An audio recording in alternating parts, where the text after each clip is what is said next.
La da da da da.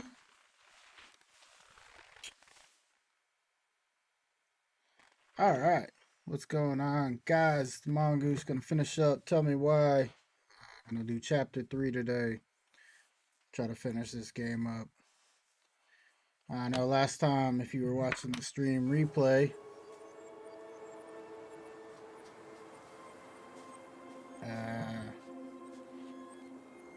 well, I love you too, Gwendolyn.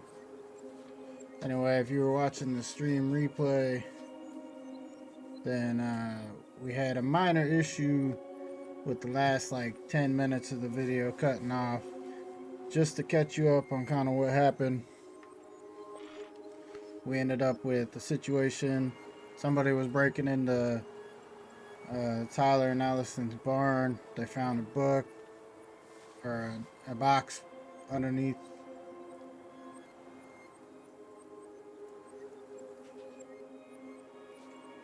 the barn. One second.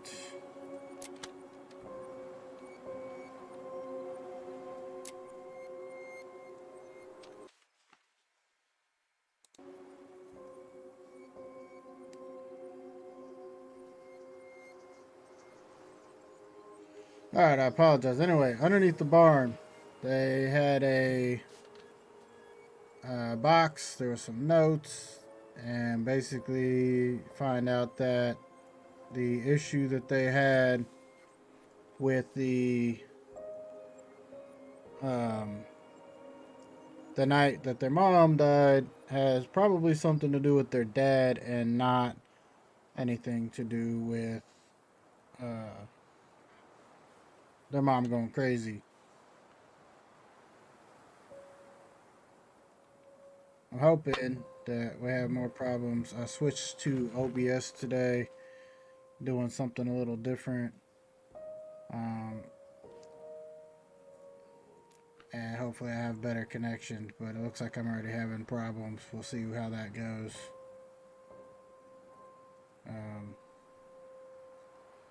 Alright, let's get started.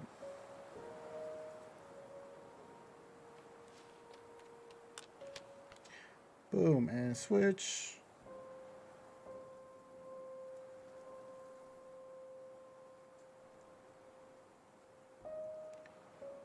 Alright.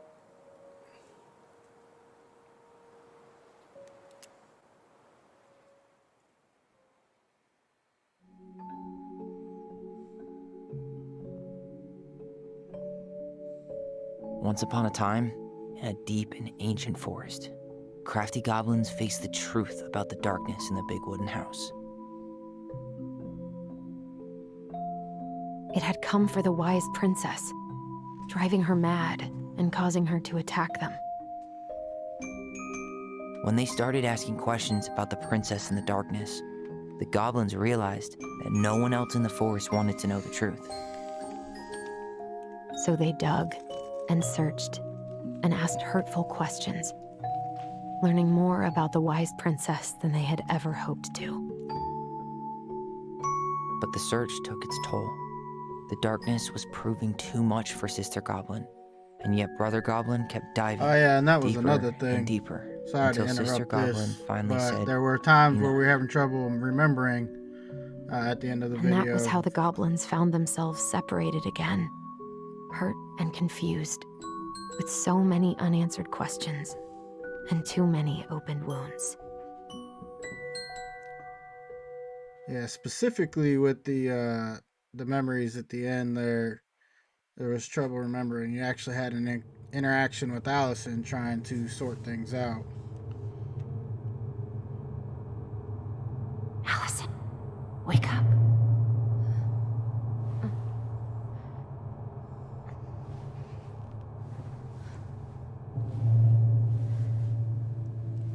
By the way, any of the music you hear in this video, the in-game music, I don't own the rights to any of it.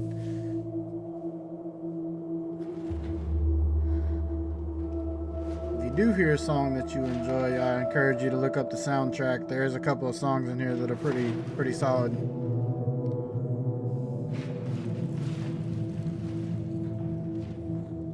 Mama! Don't litter!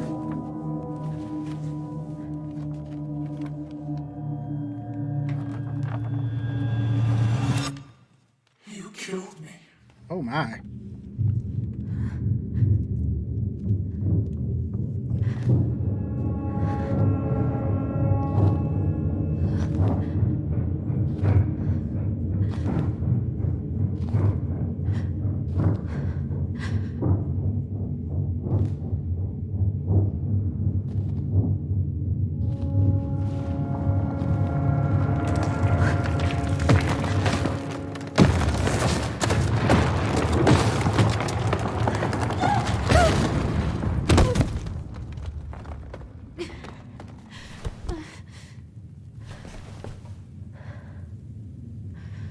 Cool. Just going crazy like your mom was.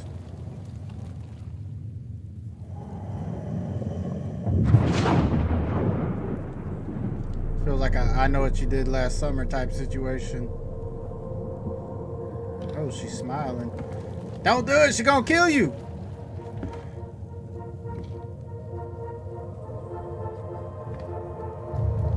You are high as hell. Girl, what you going up them stairs Only for? go forward and find a new place for herself in this world, where she was no longer truly a princess in a tiara and a beautiful gown, but a wan woman alone in a deep and ancient wood. I know this ain't a horror game, but this some crazy spooky shit here. Oh, shit.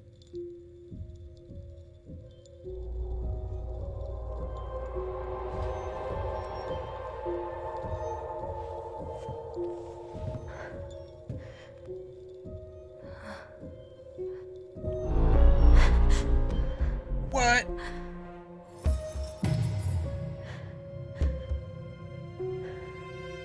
Hiya, Georgie. You killed me.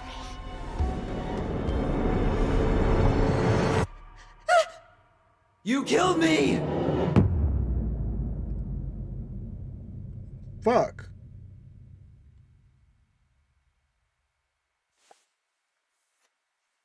So I'm curious on like consecutive playthroughs if this becomes more of Tyler's story, because really this feels a lot like Allison's story.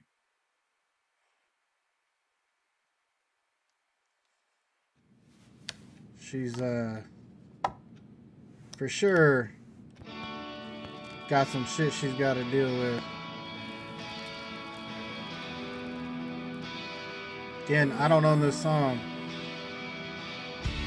or the rights to it.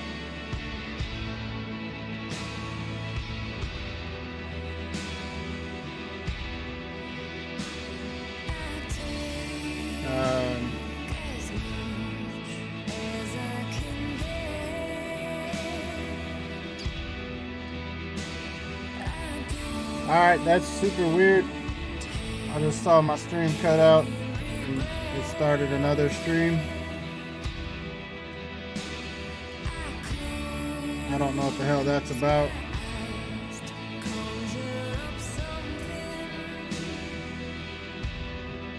If you are watching, I apologize if you had to reload for some reason just now.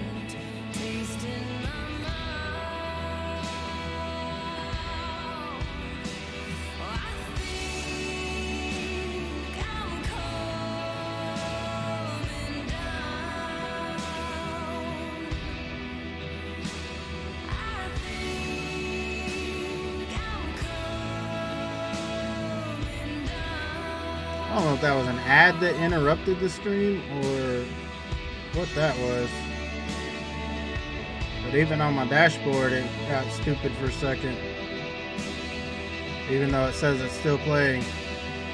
Oh well. So she's clearly dealing with some shit.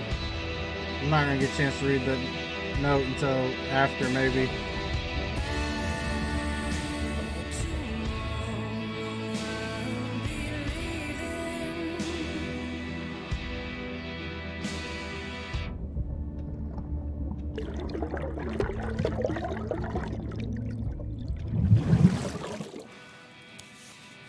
She's just washing her face.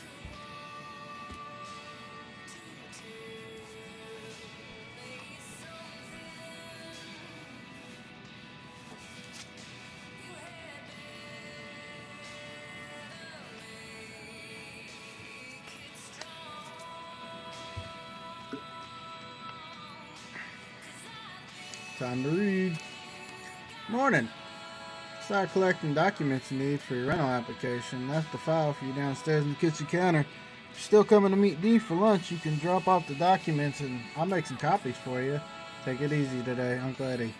P.S. My famous buckwheat waffles are slowly growing cold in the kitchen. You gotta eat them fucking He's right. waffles. Time to get my shit together.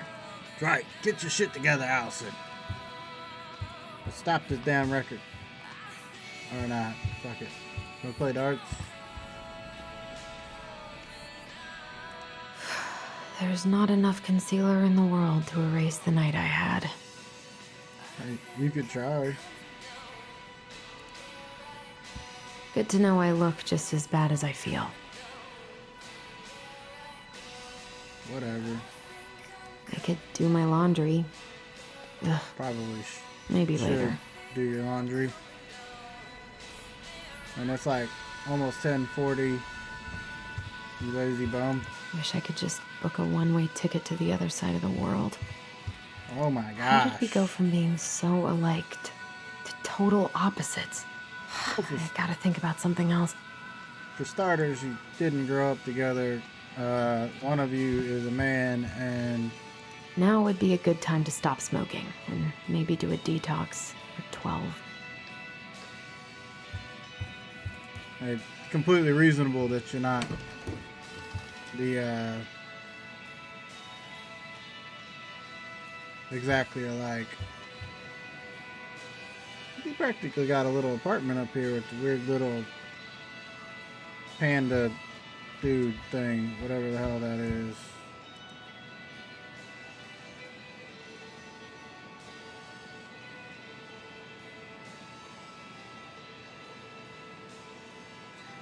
It's kind of cool looking, I suppose. The days have gotten so short. It's gonna be a long winter. Title Eddie schedule. looks so young here.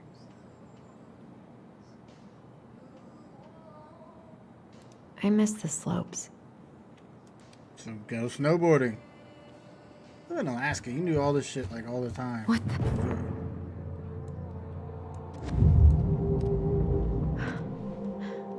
I should probably eat something. Damn it. I feel so weak. Because it's like important So that you many remember. months of snow boots ahead. You need to He remember. doesn't like this kind of attention, but he really does so much for the community. Chief Brown's the alright guy. Thank you so much for bringing our children home safe last weekend. Without you, they might have gotten behind the wheel, and who knows what could have happened to them or anyone else. We'll always be grateful for your wisdom. Thanks everyone for keeping this off the books. A good kid made a mistake, and Lord knows how police record can compromise a child's future. We know that we'll remember your words for a long time, but please rest assured that we will do whatever we can to make sure they understand the extent of what could have occurred. Let some kids off with a little bit of drinking, driving, whatever. I need to get all that paperwork. I wish Eddie's mom could have taught me how to do this. Do what? I can't really eat anything right now. Well, you better eat them waffles. That dude made them for you. Here's the file. Just need my ID and pay stubs. Okay. We were family, Allison. How could you do this to me? Fuck. I've got to think about something else. Focus. ID and pay stubs. We can do that, but... Michael, special creamy crab hot pot. There's a recipe there. But I'm not going to read. If you want to pause it and read it, go ahead.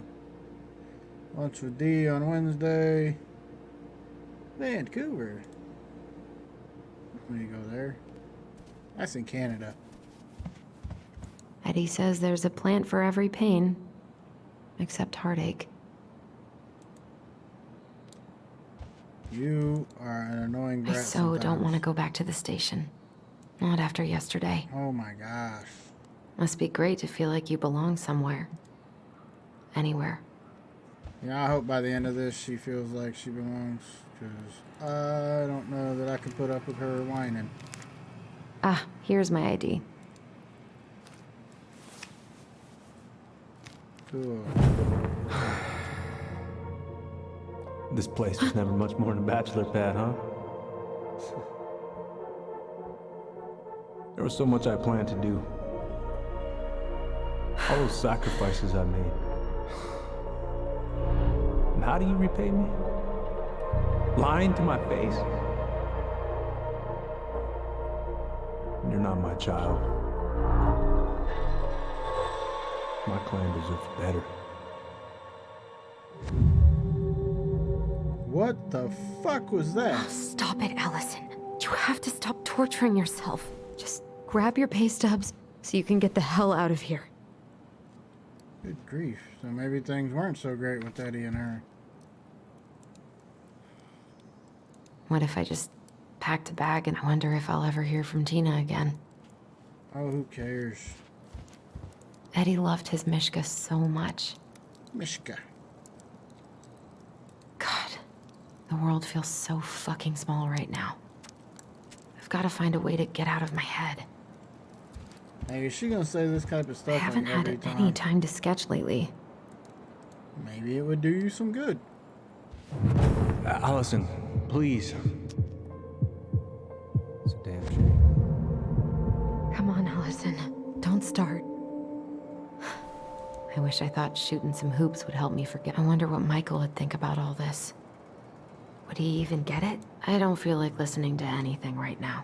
You got a record playing upstairs that says otherwise. I wish you could just change your mood as easily as a record. And you sound like a broken record.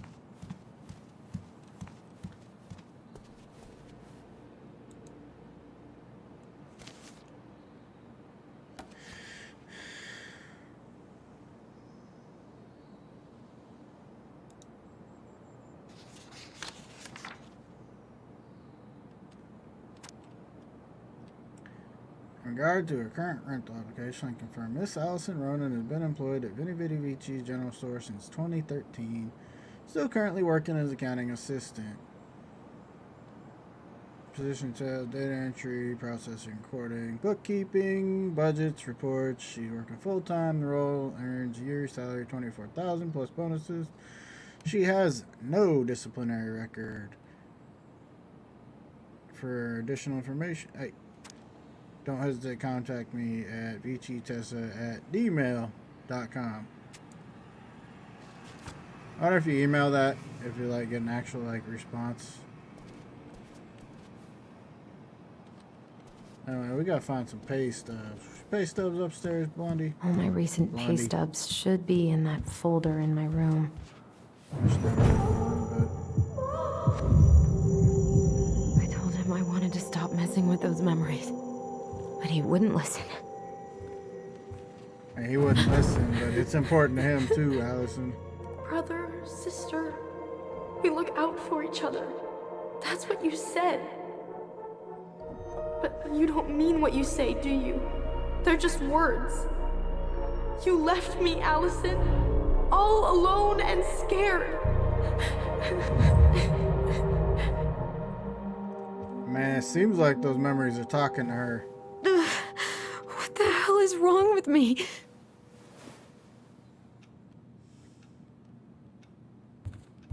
Alright, let's find some pay stubs, shall we? Not here. Cool.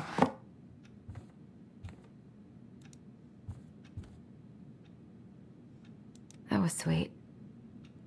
I'm so not hungry, though.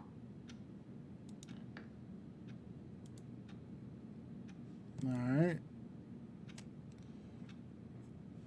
There's a folder somewhere. Ah, there's a folder. Pay stubs. I hope. It looks important. Here they are. Let's go do that rental application. Okay. I think I've got everything I need for the application. That's cool. Where's that coming from? Where did I leave my phone last night?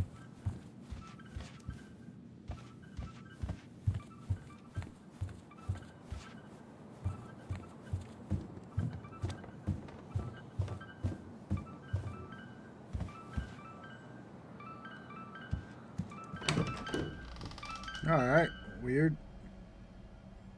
I don't remember going down there.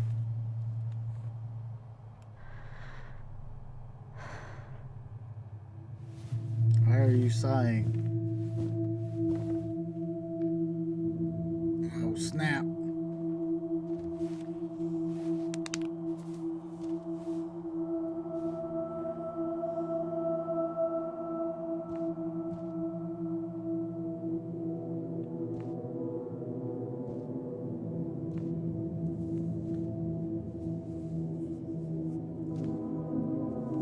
Mama. My dove. Only thieves and monsters hide in the dark. Fly back to the light, Allison. What the? The ghost of your mom says you need to embrace this stuff. No, no, no. I cannot deal with you right now. What's it doing here? Pick the damn thing up. Hey, Dee. Finally. I was starting to get worried. Why didn't you pick up? Yeah, sorry. I didn't have my phone on me. Okay. Well, I just wanted to make sure we were still on for lunch. Yeah, of course. I'm getting ready right now. That so? Because it kind of sounds like I woke you up. That's just how I sound. But anyways, I still have a few things to do before I can leave, but I'll be there. All right, hun. See you soon. Get it together, Allison. Come on. Grab the file, get dressed, and head out. Or it'd be nice to make a gift for Dee. Let's make Dee a gift. Since we're right here, and that was an option. That seems like something reasonable to do.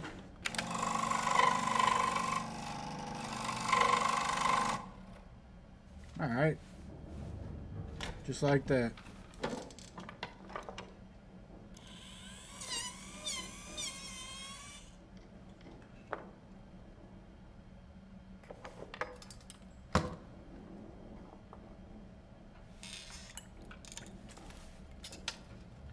What you making?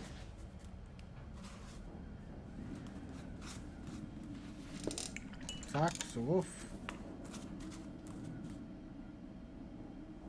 Ah, that's badass. And you made that super quick.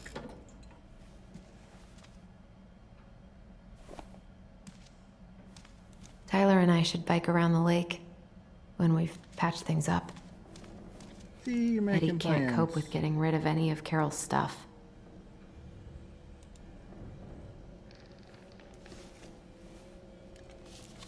I do want to say that in the last 10 minutes You of should have that, taken care of yourself first, Marianne. there's a few I don't remember any of this. options as to who their parents may be. I kind of narrowed it down myself to like I've 2. been pretty grinchy about Christmas since I came here. Eddie tries so hard. I miss you, pup. And I feel like the 2 easy candidates to go with are somebody she didn't want to see, right? Eddie's been too busy to fish lately. I know he's missing it. Or somebody she didn't want to show up at their house anymore. So, on one hand, I kind of wondered if maybe it was old Mr. Mayor himself. Tom Vici. And then another thought I had is there's been this dude, Morning. Hey, Allie. Hey, that dude from Hi, the guys. boat. what are you doing here? Tessa and I were worried after you called in sick last night. She's busy at the cafe, but she sent over some coconut cake, since you won't be making it in for lunch. That's nice, Tom. Thanks. I'm gonna head on inside. Freezing my butt off out here. Okay, thanks. Is Tyler not around today?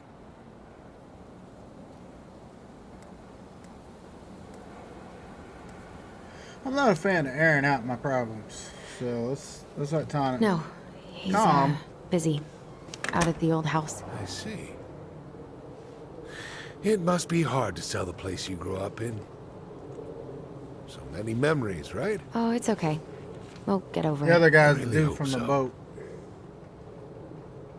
So, Bumped into him Tessa at the told boat, me a little bit about what and, happened at the cemetery. Again at the Yeah, store. I'm sorry it got so intense. It's just, we really needed to understand why Marianne did what she did. Especially Tyler. Oh, of course, of course. She gets that. You two didn't say anything she wasn't already thinking. She spent years blaming herself. Well, she wasn't the only one involved. There was a lot of blame to go around. I'm glad you're able to see that. It seems like your brother, well, he's not nearly so forgiving, is he? He has been pretty And harsh. He's been fairly Especially on forgiving Eddie. despite being harsh. We both got tired of people lying to us for our own good. Yes, of course. Totally reasonable. Though, I am sorry you're the one taking... I heard about the fight with your uncle. I really hope your brother appreciates your sacrifices. He will. I mean, he does. I'm sorry, but I'm pretty beat. Oh, of course. I'll let you rest. Tell Michael there's no need to hurry back. Okay. Thanks for stopping by, Tom. Bye now. Take care. All right, man, take care. Sorry for abandoning you out there. Pro tip? Avoid catching a ride with Tom at all cost. Did he talk about the new spicy chocolate bars? Yep. And exactly what they do to his digestion. Oh, yay. What's up with him? Not sure I've ever seen him so eager to help. I think he and Tess are legitimately concerned. Plus, door-to-door is part of campaigning, right? Yeah, I guess. Do-do-do. Mayor Tom. Help yourself to some waffles if you want. That's Eddie's way of saying, I'm worried about you. Oh, that's cute. But I had a ridiculously huge breakfast, so I'm good.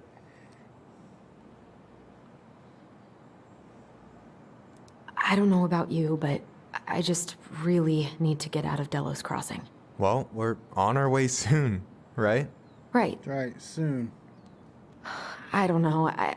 I've just got this feeling it's gonna fall through and I'm gonna be stuck here forever. That's not happening. We've got a plan. I'm glad you're here, Michael. Thanks for coming. Coffee and a friendly face is just what the doctor ordered, right? I just feel like cuddling up in front of the TV all day. Maybe finally binge that last season of Witches of Eldom. Then do it. Do I it. gotta drag my lazy ass out to have lunch with Dee. Allison, what's going on?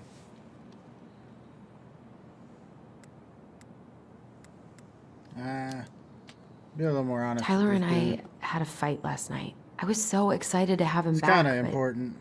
What if 10 years was too much? And we're too different? I don't think so. You just need to get to know each other again. Start with the small shit. Figure out what each Jeez. other's favorite foods are, you know? And then build up to the big stuff. Yeah, that makes sense. The last few days have been a lot. It's totally okay to be overwhelmed. You're gonna figure it all out. Families are fucked up. They're basically fuck-up factories. You're right. I just need to relax.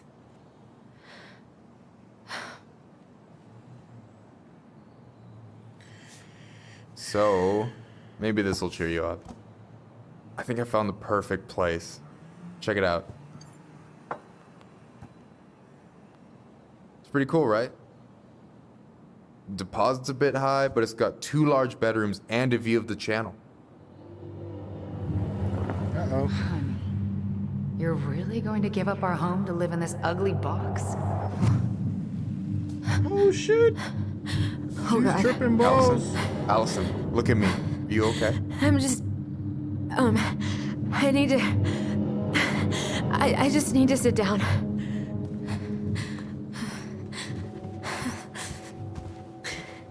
It's okay. I got you. What's going on?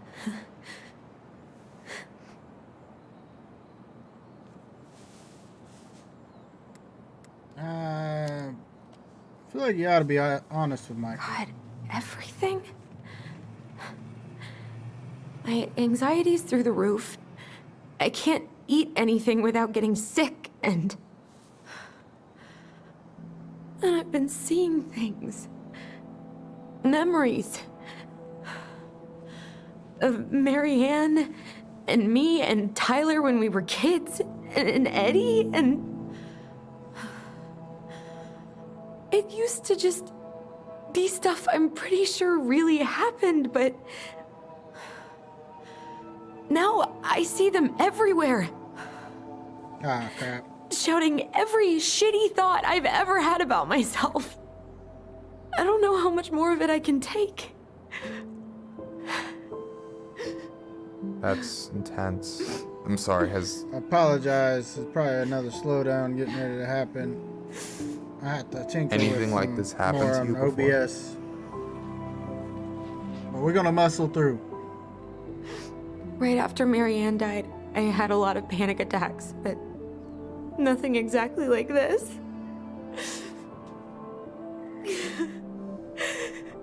Come here, Allie.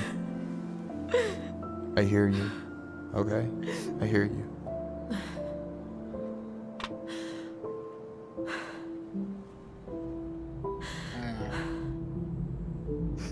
You must think I'm completely nuts. No. I think you went through some really bad shit. You never saw anyone about it, right?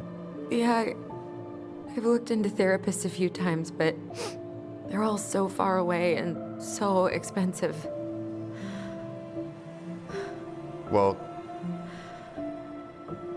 you know what I went through in 2011. I don't know if I'd still be here if I hadn't gotten help. You got That's right. that money coming in from the house. For our apartment in Juneau.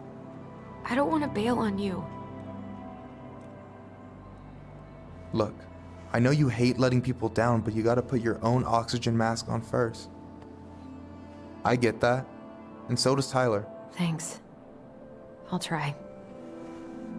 I really need to work on the house today, but Tyler's crashing out there. Not sure if I'm ready to face him. If you want, I could go out there, see how he's feeling, and if he's ready to talk. What do you think?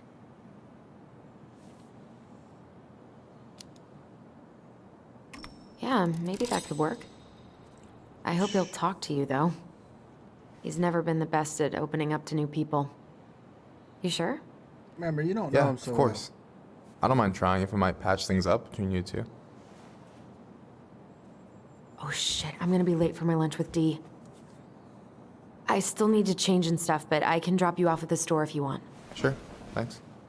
No, Michael, thank you for listening. I mean it. well. Yeah, Michael, you the real MVP.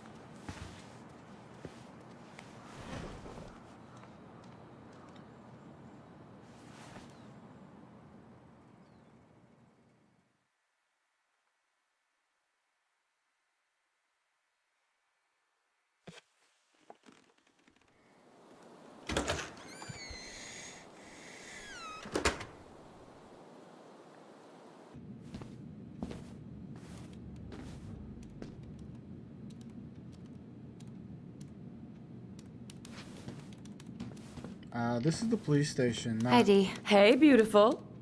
You Hi. okay? Oh, we're having lunch with girl, that you Dee. look like shit. I haven't been sleeping well. But here I am. That's how much I love you, right? Aw. Well, I appreciate us having a girls' lunch anyway. Just give me 5 minutes so I can finish off this paperwork. Oh, no rush. I need to drop off some stuff with Eddie. All right. Oh, help yourself to some cobbler. Mrs. Romero sent it over after I caught her flasher. It's in the break room. You better hurry before Greggs kills it off. Mrs. Romero's cobbler? I'm on it. I'll meet you in there when I'm done with this. Again, I apologize if there's any slowdowns. Where we going? in here. Morning. Probably some. Hola, Miss Ronan. Ooh, these look like wild berries. Mrs. Romero must have frozen them over the summer. Oh, yes, she takes her cooking seriously. Very seriously. Hey, Gregs. Hey, Allison. What brings you here today? Just needed to drop off some paperwork with Eddie. Chief's busy right now, but you could leave him in his mail slot. To the mail slot. Try not to hang out upstairs too long. Oh, no. Sorry. We gonna do this. Sounds like Eddie's busy. I shouldn't bother him. Uncle's in there. He's really letting that guy have it. 1712 East 8th Street, Anchorage, Alaska.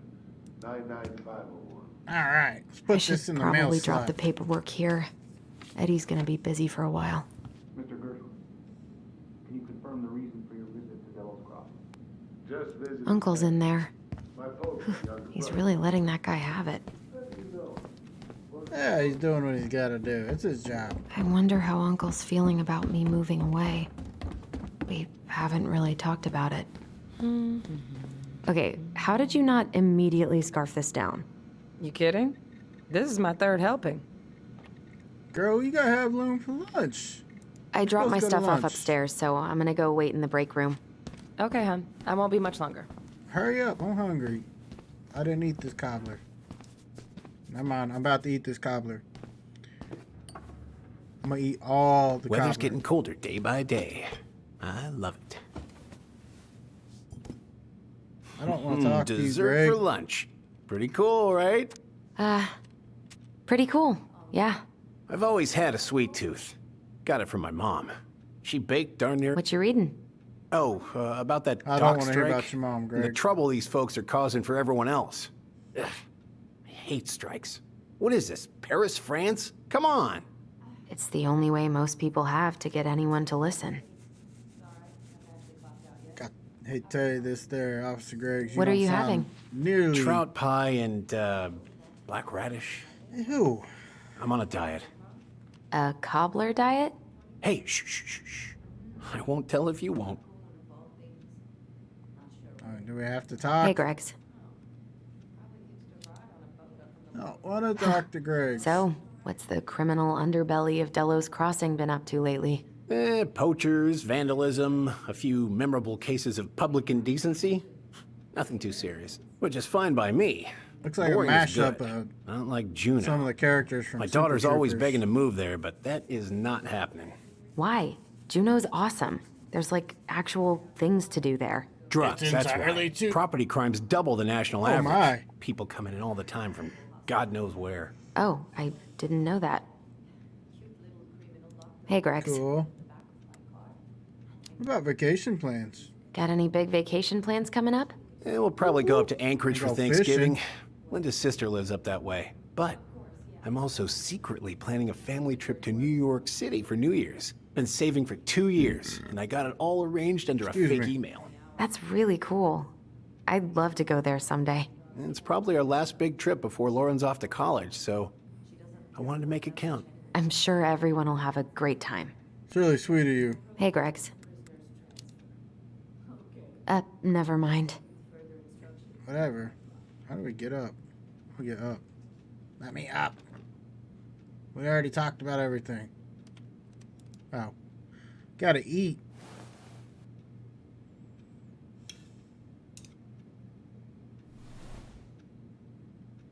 Oh. Tastes so yummy. You were not kidding about the cobbler. This may be That's her right. best batch ever. Right? I love cobbler. She gonna bail on lunch. Hey, sorry I kept you waiting. No worries. You'll never believe it. We caught the mailbox bandit. And guess who it was? An animal. An animal? Like a raccoon, maybe? Have you been eavesdropping in on official police business? Anyway, yeah, it's a raccoon. Duh. Delos Crossing's most wanted turned out to be some trash panda stowaway. I was got an And this is achievement how for finding out legends who the begin. mailbox bandit was. Anyway, hun, I'm so sorry to bail, but I gotta run this little guy to animal control now. Knew that was gonna happen. Probably best I take you a rain suck, check. D. You suck. Oh, it's okay. Totally, I understand. You suck. Duty calls. Thanks. Oh, I brought you a little something to make up for missing your birthday.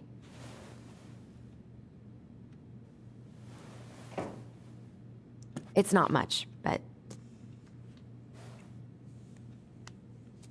You're kidding. I love it. Did you make this?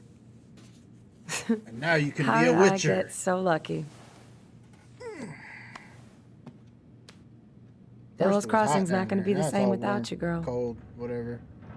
Oh, come on. Right, I'll call you later. And try to get some sleep, all right? See ya. Time to go. No, I don't want to have a There conversation. go my lunch plans. Hey, your brother didn't tag along today? No. He didn't really want to show his face around here after the mess he made yesterday, huh? Wow. I mean, yeah. Yeah, he was I'm kind of a sorry dick about bag. that. It got kind of out of hand. Don't worry. We know it wasn't your idea, but look, we're all worried about you. This isn't the Allison we know. The Allison you know? Yeah, the sweet, smart girl who'd never hurt anyone on purpose. I know you two and the chief made peace, but I gotta say, it ate at him all day.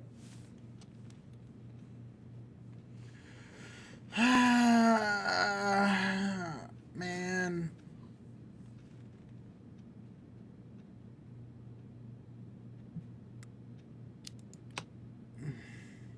I screwed up.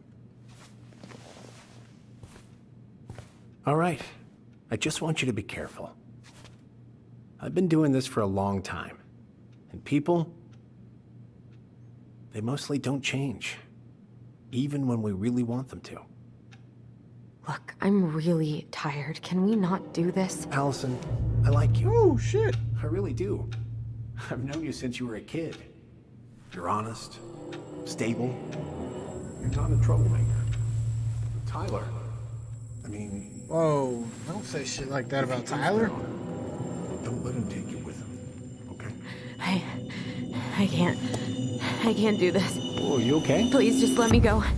I need air. I need some air.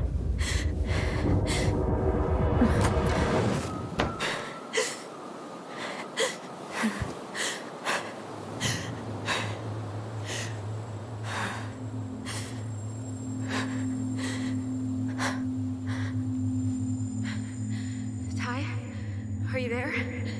Oh. Tyler?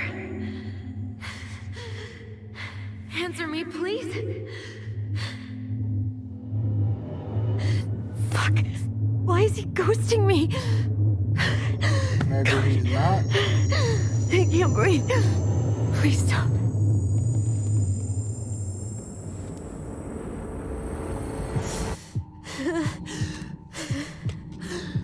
Okay. I've been here before. This will pass.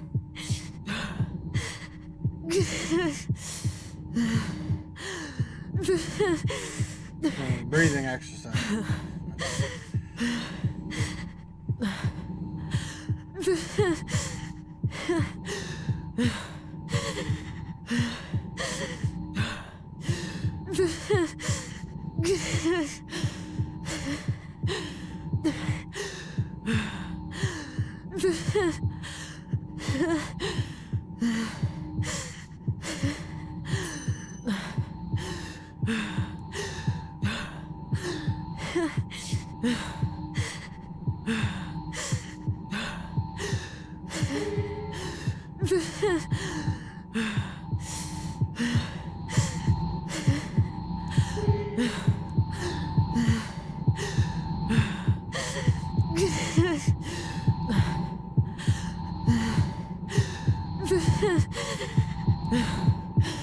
My heart.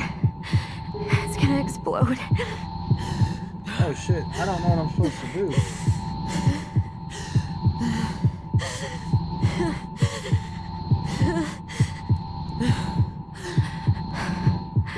I've been here before. It'll end. It'll end.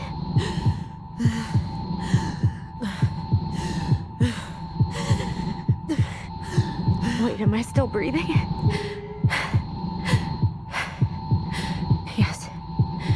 I'm still breathing. Keep going. My heart's still racing. I screwed that. I think I need to just let go. What's happening?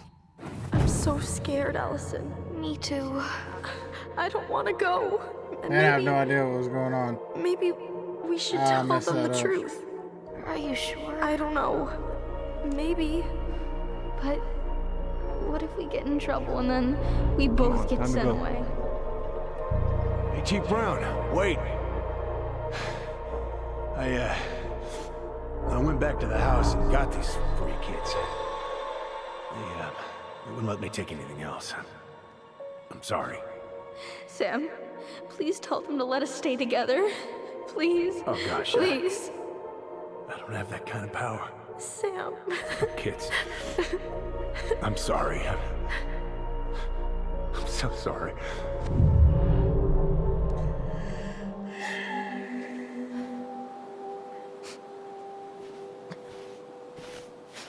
Allison? What are you doing out here? It's freezing. I just needed some air. What happened? It's Alaska, it's always freezing.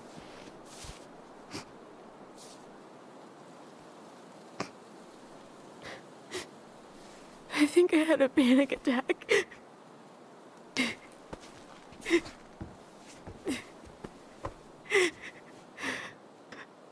It's gonna be okay. Let's get you inside and warmed up. Then we can talk about what happened.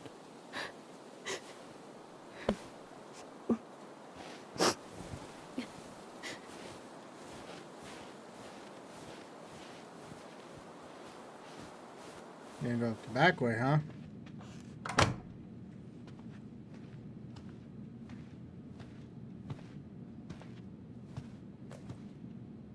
I'm sorry. This morning has just been so...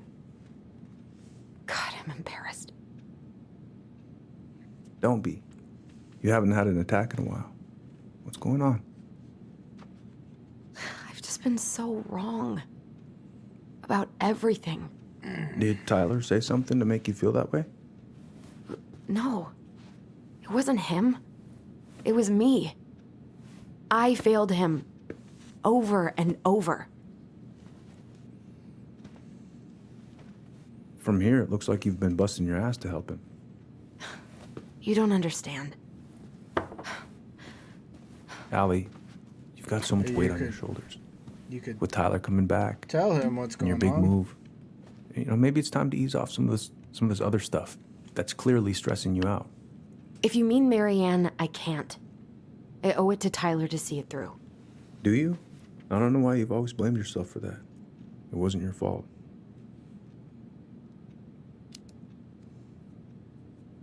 That's not true, Uncle. I was there. You were 11 years old. There was nothing you could do. You can't go on letting it haunt your every waking moment.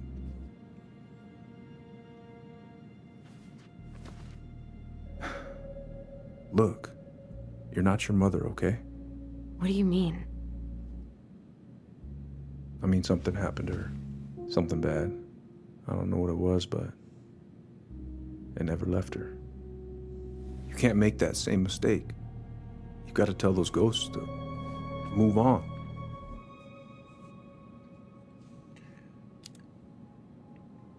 Uncle. It was me. I was the one who had the scissors. What? What are you saying?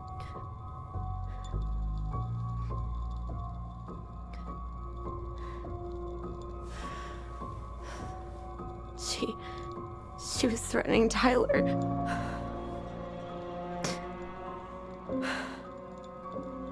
So I stabbed her.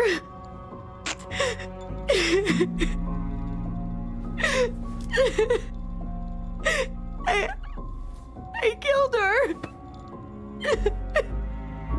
I killed my mother!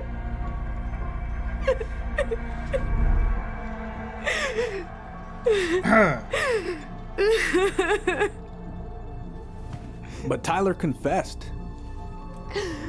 He went to Fireweed. We lied! Uh-oh. We lied to everyone! Sorry, there's another slowdown there, guys. If it cut out, Allison just admitted being the one to kill her mother.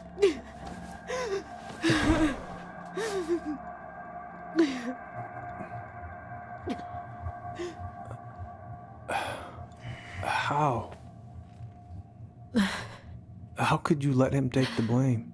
It was a mistake. I know. But we were in shock. Tyler wanted to take the blame. And I let him. But we should have told the truth. Must have really hurt. Keeping that inside all these years. I pretty much just bottled it up. And now it's all I can think about. Everywhere I look, she's there. I can't take it anymore.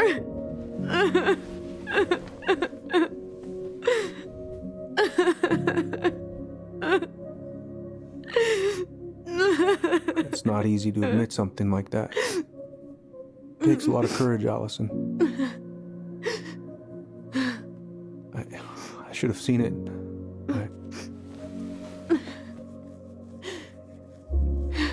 I'm so sorry. None of this was fair to you two.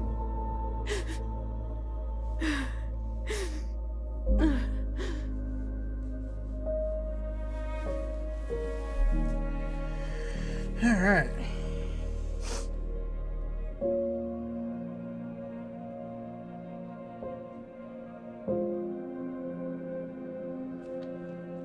Thank you, Uncle. That sucks. How are you feeling now?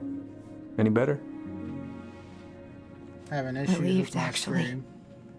And really tired.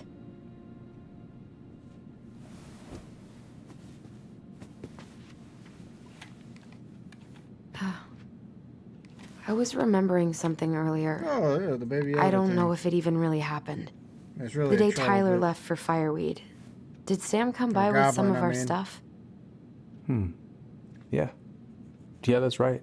He did.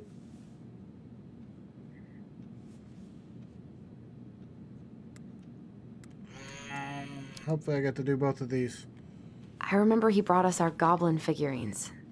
And we had a big group hug. Yeah. He borrowed the house keys so he can go out and get them. He was over at our house a lot. Fixing things, chasing off animals. I know you didn't turn up anything about who our biological father was. But did you ever think it might have been Sam? Ooh. Well, your mom and him were close, so that's a possibility, but I never found any proof, no. I should go talk to him. Are you sure that's a good idea? You need to get some rest. I have to do this. And not just for Tyler.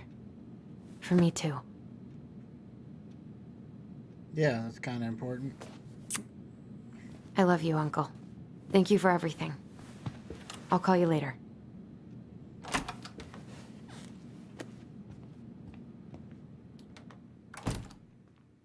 But he just feels like a freaking train hit him, and she probably feels like a giant weight came off of her. But see how this works. Maybe go talk to Sam and find out who y'all daddy is. I bet him.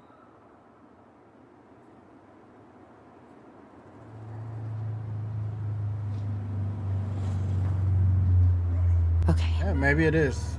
Who knows? You can do this. I don't think it's him. That seems too on the nose. Out of order. Go around. Good. He's here. Well, peep through the windows anyway, because that's what we do.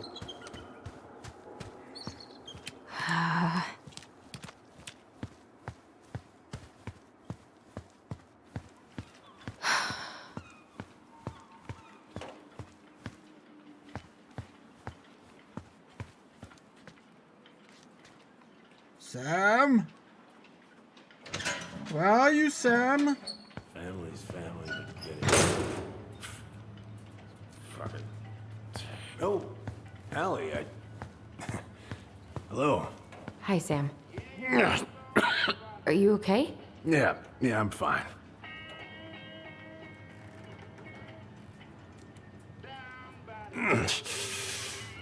Can't put any of the chain or the valve covers back on. So, did you need something? I was just driving by and wanted to see how you were doing. I heard there was some trouble on the docks. There's always trouble on the docks.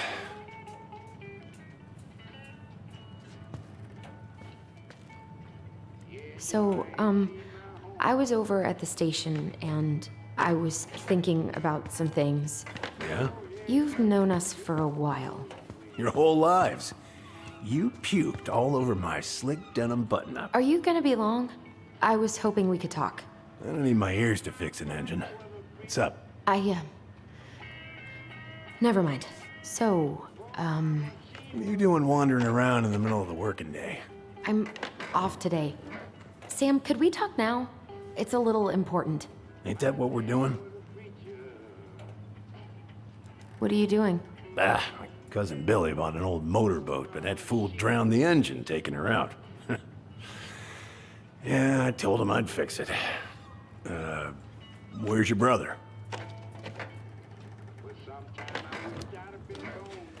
We might had a have to fight. be honest to get him to talk. Bit of sibling rivalry, huh? Oh, you should have seen me and my little brother have at it. Right up till the end. Are you gonna be long? I was hoping we could talk. I don't need my ears to fix an engine. What's up? Never mind. I haven't seen your boat in the water for a while. Yeah, it was time for annual haul out.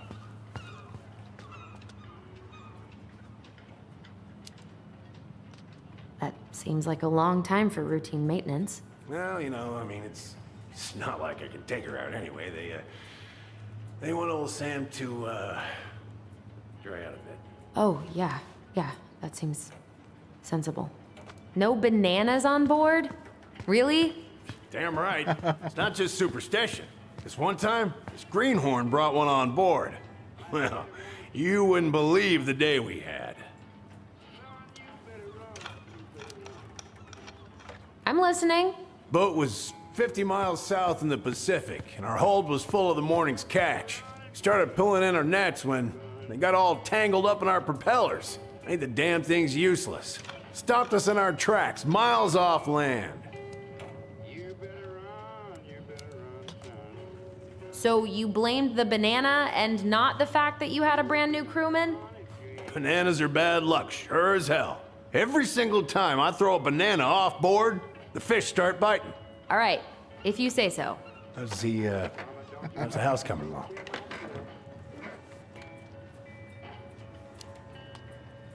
Slow. There's a lot to do. Of course, I mean, there's a whole lives in there. Real shame.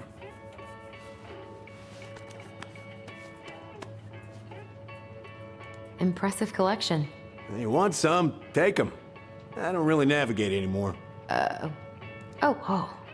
That's a really nice sextant. Well, it sure is.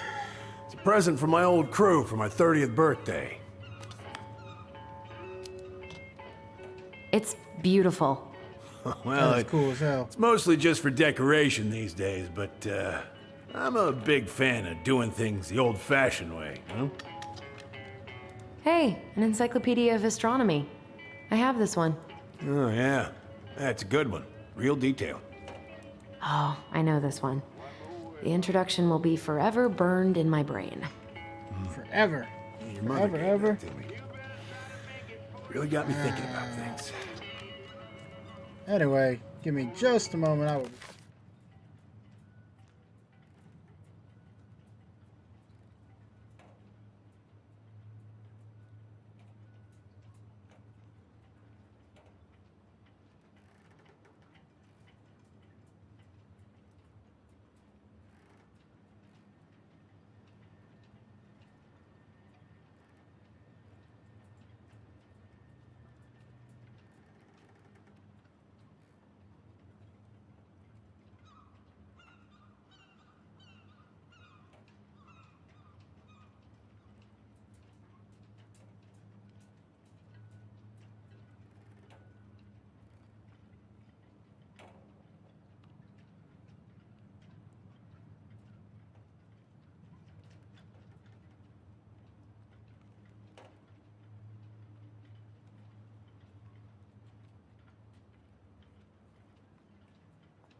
Alright. Sorry about that. Had to, go make a pee-pee. Trying to stay hydrated, it'll do that, These freaking nuts are stuck. Man, my nuts get stuck too, Sam.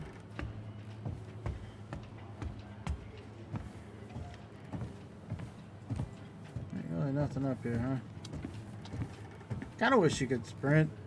I know it's not that kind of game, but you don't let me come up here. You gotta let me sprint.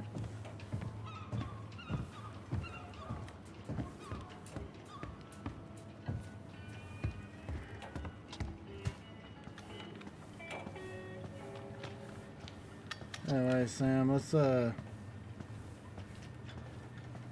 to find something to talk about. Are you my daddy? Having some trouble? Can't get these nuts loose because my idiot cousin let them rust. I got a can of rust remover somewhere. If you come across it, pass it over, yeah? Oh, sure. Rust remover.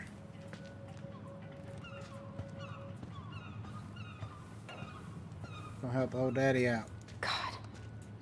This article about ocean acidification is really unnerving. What's that? Oh, there's an article in today's paper about how climate change is ruining the ocean. Yeah. Fish have gotten puny. Spotting fewer and fewer whales. I don't know where we're headed, but we sure as hell are going there. Want this rust remover, Sam? Would this help? Oh, thanks, Princess, but that ain't it. It's in a red can. Not a princess. Oh, damn it. What happened? Busted my finger with that stupid wrench. Grab me a gauze. Should be in that cupboard over there. Yikes, Sam, your finances ain't so good. Hey, cuz, lifted my boat a month ago, so I can tell on the work you done is test how much beer you can fit on it. Paid you in advance as a favor because I know you need it, but goddamn it, I need my boat. Family's family, but I get it done this week. I think I got some gauze in the cupboard next to the sink.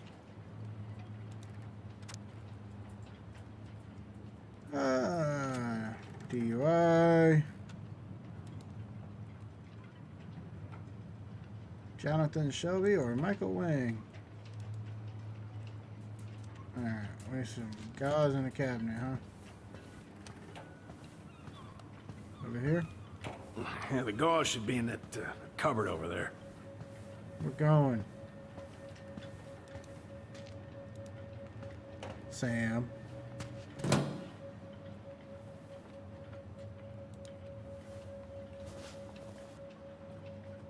We also want this. Okay, there's a red can there. That is clearly some sort of lubricant. Find anything? Yes, Sam, calm down.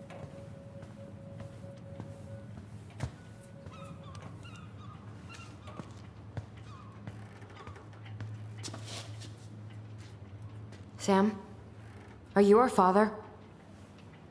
Oh, shoot. Figured you'd ask me that question someday. Is that Well? a yes or a no? I wish I was. Didn't What the think hell so. kind of answer is that? I'm sorry, Ellie. But the man you're looking for, he ain't me.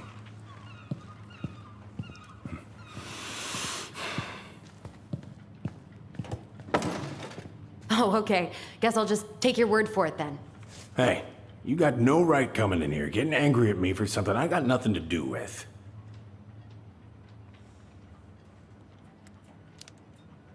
Not gonna accuse a man You of two are lying. so close. I know you meant something to her. You honestly think I would have let you two grow up without a father? I may be a deadbeat, but I'm no coward. But you must know something. I truly don't. Your mama, she never... Look, we were just friends. I mean, take a look at old Sam. No woman like Mary Ann would ever think twice about a guy like me. I'm so sick of this. I'm so tired of trying to unravel all of Mary Ann's fucking secrets. I don't understand her. I want to hate her so much. But I don't even know who she was. Come with me. I want to show you something.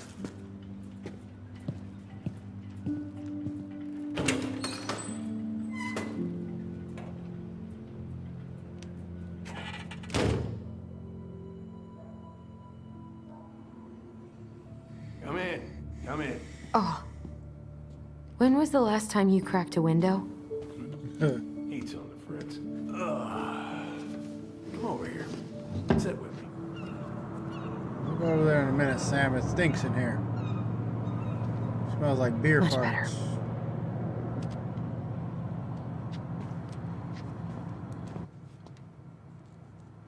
Who that?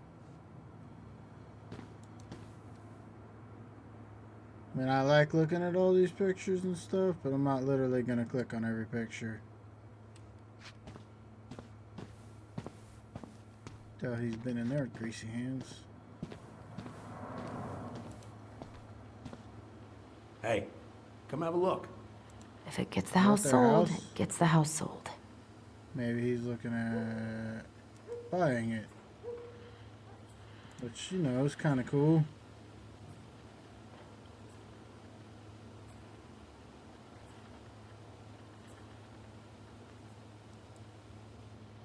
Huh.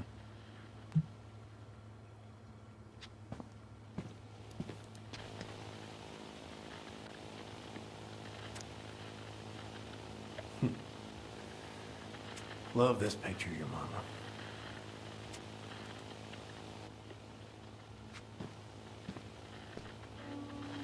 TV don't work. Why is there a burnt up pan in your garbage? Oh, yeah, that.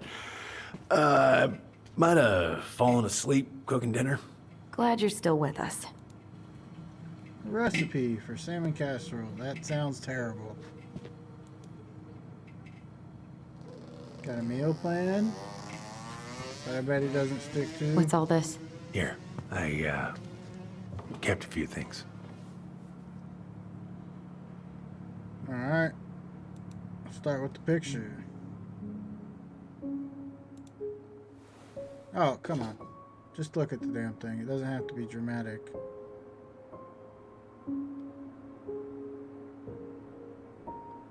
What is that? Thanksgiving? Your mother made that. Oh, she was a real artist, that one. Kind of like you. Swords and schemes. Oh, and I took her to see that for her birthday. She hated every second of it. Whole drive back, she talked about how it butchered the books. I remember this. We got this on our trip to Juneau. Uh-huh. She saved up for a whole year to make that happen. I'm writing from the little hotel you recommended in downtown Juneau, and you were right. The kids loved the whale mural. Wow, our other favorite was the Raven mural at City Hall. Today we took the tramway to the top of Mount Roberts. Kids wanted to hike the trail, but really only made it to the totems. Tomorrow we're gonna hike to Nugget Falls to see if the glacier still looks like what's on the other side. Hope. I hope you're hauling them in by the barrel load, Marianne.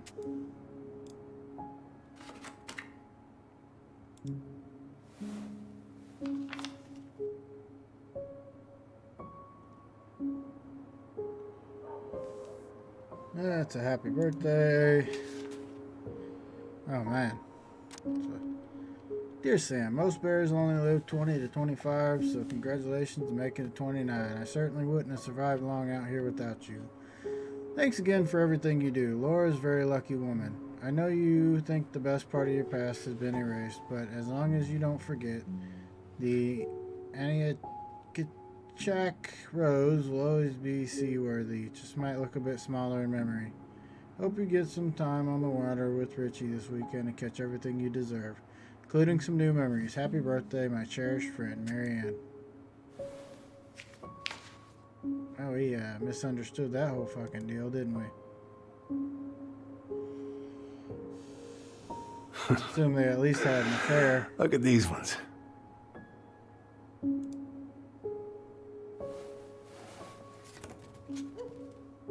She looks happy. She was. When was this? Why are you wearing a square hat? Oh, yeah, that was when I finally got my captain's license. Marianne's the one who pushed me to get it. Made me wear that stupid hat when I went to take the oath. Huh. Yeah, Laura took this one. We'd been working on that barn for months. That roof was a son of a bitch to sheath. Rain just kept on leaking into the loft. Wait, the barn has a loft? Oh, yeah. You didn't know? Oh, she didn't tell us. Oh, shit. Is that a trap door? Yeah. She had me close the whole thing up. Told her it was going to be real hard to get any hay up there, but she said she didn't mind. Do you know what's up there? I could tell she didn't want to talk about it, so I respected that. Well, we're gonna have to empty it out for the sale, so I guess we'll know soon enough. Ellie, you really gonna go through with this? It's like I told you, that house meant everything to your mama. It's all we got left. You can't just throw it away.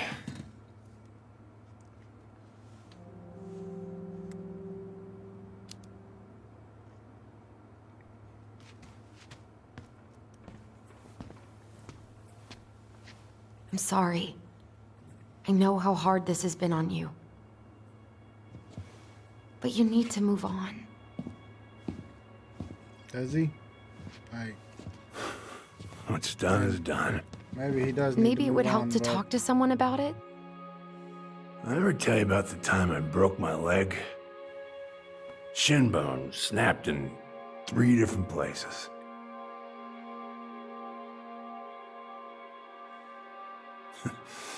It stuck on my ass for a month. No use to anybody. I was so down I couldn't even bring myself to get out of bed. But your mama, she has having none of that. She got me up one morning and drove me to a nice spot by the harbor. We watched the boats come in and out all morning. You can't let yourself be defined by the parts that are broken. That's what you told me. You gotta find a way to work with what you got. I think about that a lot. Gotta remember.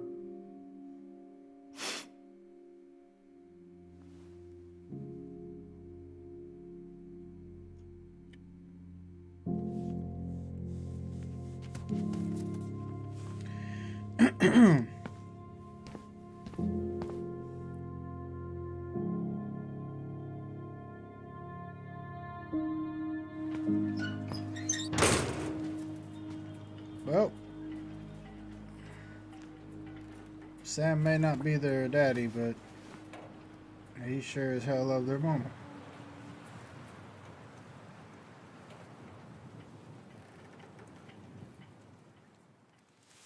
Oh, man. Kind of sad. I'm assuming we're going to pick up at Tyler's spot right here. Seemed pretty typical. About halfway through, it switches perspectives. But we're an hour and 16 minutes, give or take a couple minutes, so...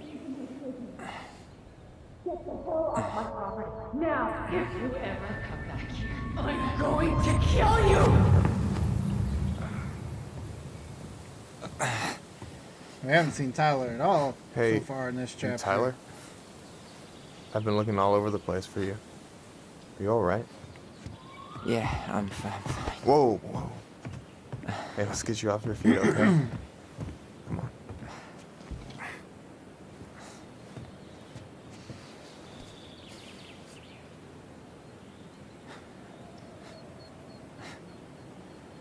You gotta assume that some of this right here is taking place while Allison is at the police station Listen. and then at Sam's. If you want to be alone, I'll go. But if there's anything you need to get off your chest, I won't snitch. You saw Allison? How is she? Yeah. I went back to check on her this morning. She was in a pretty bad way. Whatever went on between you two, it wrecked her. Look, I don't want to drag you into this. Well, I'm already in it, and you look like hell, so... I just got a lot on my mind. Well, I know one thing that's good for that. As a wise man once said, fishing is the cure to the wounds of the heart.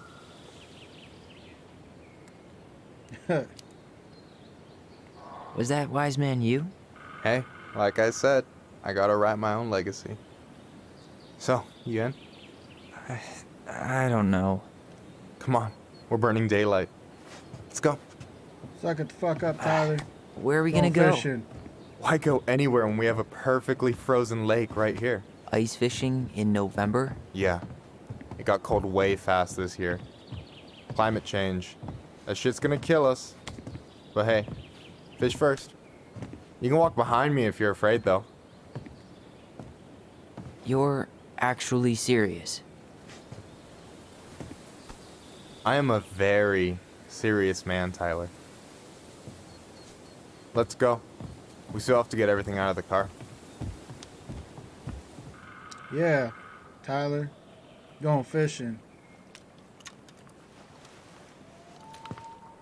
Stage Sit is here set. and talk. It's showtime. Whenever you're ready. You sure you don't want to go? Nah. Look, no way I'm gonna rob you of your first catch in your own backyard. All right.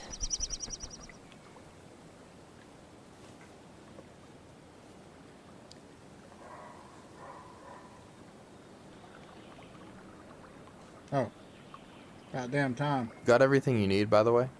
Yeah, I'm good. Man, Where's the beer? I don't see I'm any so gonna beer. miss this. Miss what? Just hanging out. How you gonna and ice fish fishing without and- beer? You know, I'm not gonna have a lot of time after we move to Juneau with school and the JC and everything. Right. So did any of the people you came up with at Fireweed land in Juneau? Oh, I'm not sure. Once they left, I never really kept in touch. Really?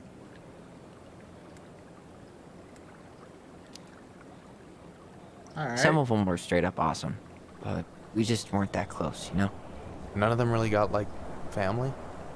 I mean, I guess I got pretty tight with my counselor, Aaron, but Tight. I already have a family. Well, there's a reason we think of families as trees. They keep on sprouting new branches and... Oh, hey, I think I've got a bite. Yeah. You got this. Reel them in. It's gonna be like that stupid breathing game, because that was bad. Come on, pull up on the rod.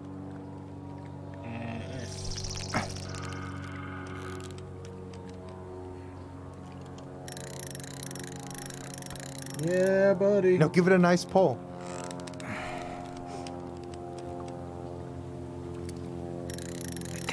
I got it. Slippery little. Got it. Bravo. That's right. First of many. Pace yourself. It's a marathon, not a sprint. Thanks, Sensei. Oh, hey, did you want to make solid plans to hit the buzzard hole? The river might ice over soon, so What we is shouldn't that? wait too long. Hell yeah. Yeah, sure. Sweet. I was planning to go Saturday. I'll pick you up on the way out. Cool.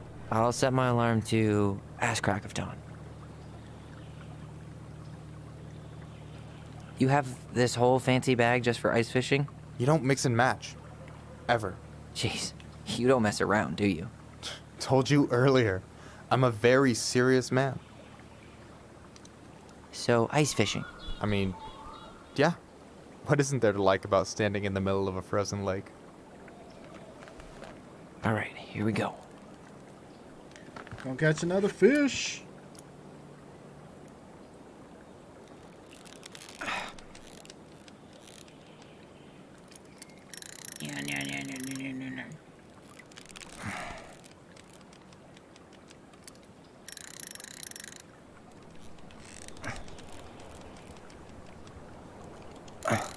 Boom. Okay. Looks just like the first one. Okay. How about them apples? Oh, nice job. That's two So, fish. you weren't all talk. Impressed? I only see 2 fish in my cooler. For now.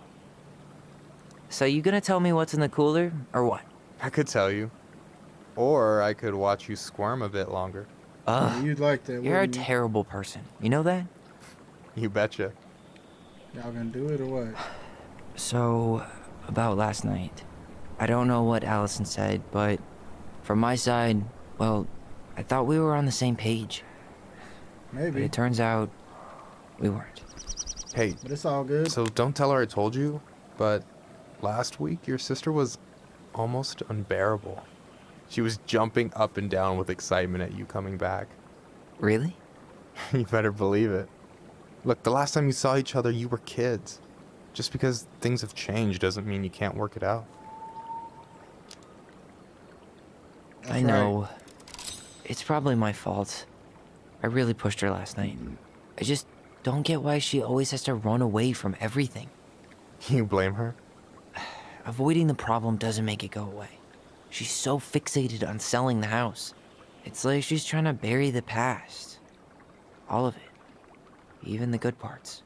Look, I'm not picking sides here. Okay, but she's been murder house girl ever since it happened. Now she's got a chance to put it behind her and start fresh. Shit, I'd be pretty eager too. Except you weren't the kid that killed his mom. I guess I didn't really think about that. I've been so the thing. focused on my own shit. It's been She was both of those hard, things. you know? Figuring out how to live out here. You mean outside of Fireweed? Yeah. When I first got there, all I could think about was getting out. It felt like a cage. But after a while, it started to feel more like a shell. I figured out who I was in there. But now I've got to work out how to be that person out here. Well, if it makes you feel any better, none of us really know what we're doing. Like, shit may look bleak now, but your sister's never gonna give up on you.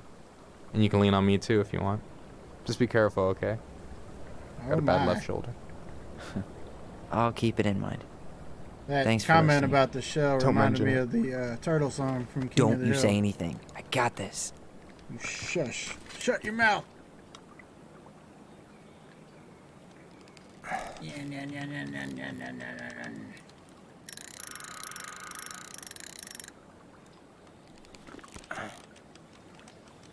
I'm afraid we're gonna pull something out of this lake that's not related to fishing. Easy. Oh, Whoa. we got Damn, triplets. 3 out of 3. Well played. We got triplets. I got nothing. That was clean. Caught all the I'm fish a with little Michael. disappointed. That's right. Achievement unlocked. Can I ask you something kind of weird? Oh, And shit. maybe hard to answer.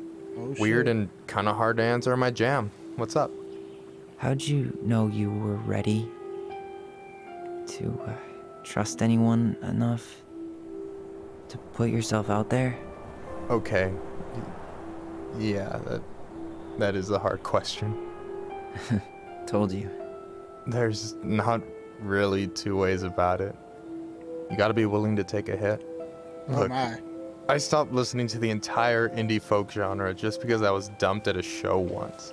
But I That's put myself crazy. back out there just like everyone who's ever gotten their heart stomped on. Because when Yeah. you meet someone who really sees you, you don't have to pretend anymore. Man.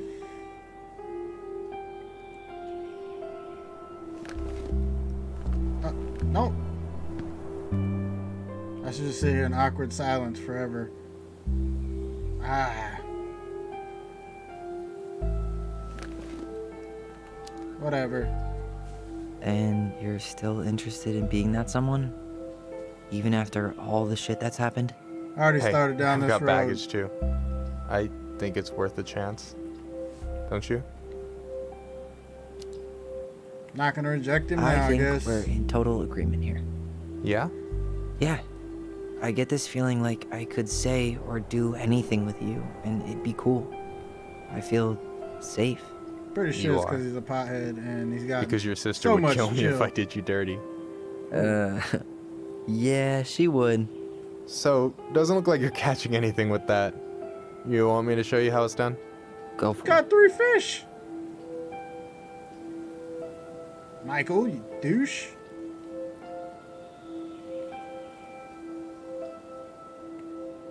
Anyway, Hey, you're missing the show. he better have his clothes on.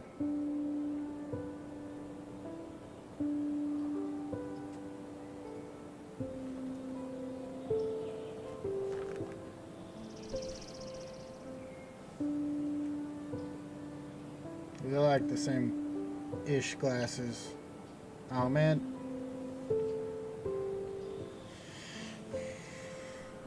One thing. Fuck it. I hope a move is just You okay? holding hands. No! Whatever. I need somebody to explain this shit to me.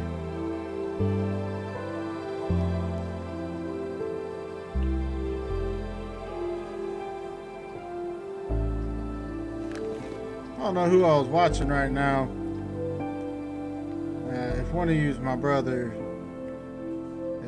maybe that'll explain things. I don't know.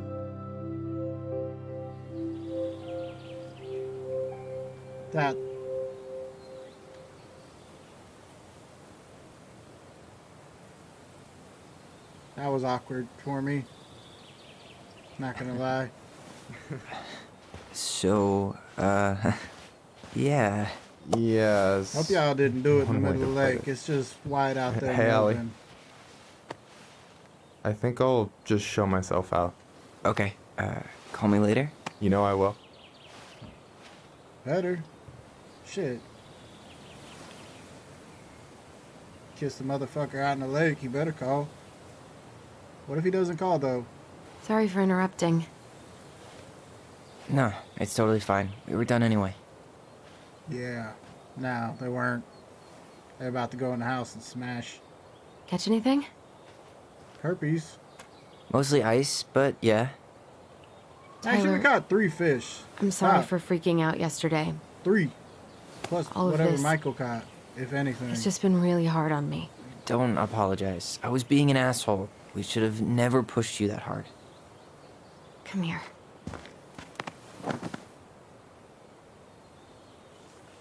So I'm gonna break my rusty cage. Why did I miss you so much? It's only been a day. I've been told I have that effect on people. You dum-dum. just Michael, just some like. What do Okay, I call that? so I need to show you something. What? You're kind of weirding me out.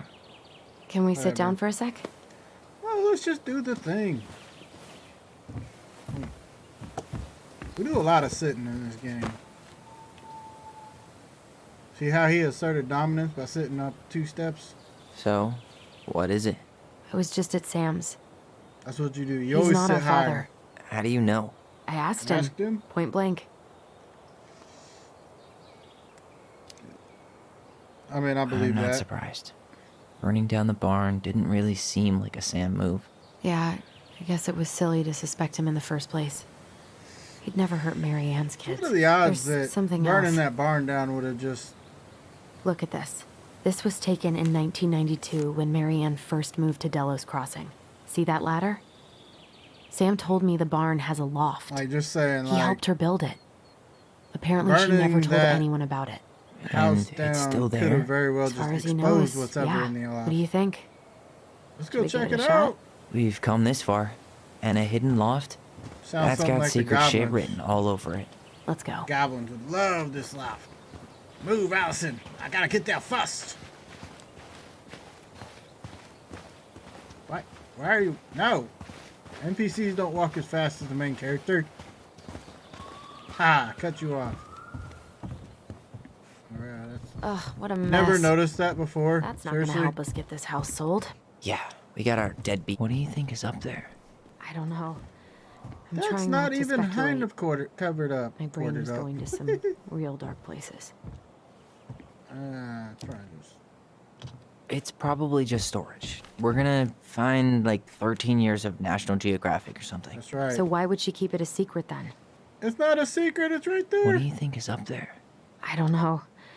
I'm trying not to speculate. My brain was going to some real dark places.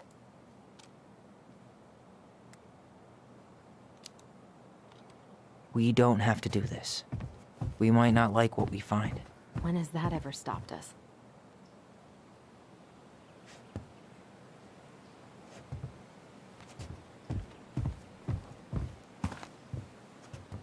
What do you think is up there? I don't know. I'm trying not to speculate. My brain was going to some real dark places. Don't worry. Whatever's up there, I'll protect you. We'll see how chivalrous you feel. For a second, I thought there might be another secret stash down here, but just a loose plank. The handle should be behind this.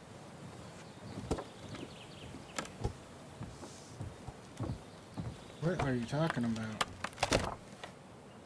Ah, there it is. You could have literally found a dozen things that would grab that. It's opening up. The secret keeper always did Never store all mind. the best secrets in the clouds. Yep. Come on, let's... Well, that's way too high to jump. You want to give me a leg up? I'm so not touching your nasty shoes. We'll find a ladder. We already found the ladder.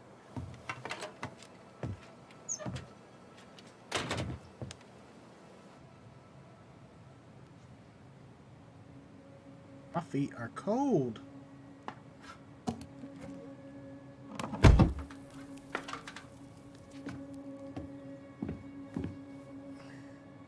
Can you see anything? Nope, nada.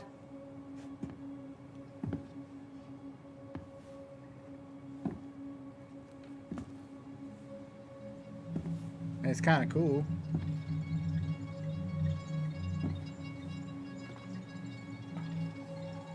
It's actually awesome up there. Here, found a switch. Boom, Mad Hunter.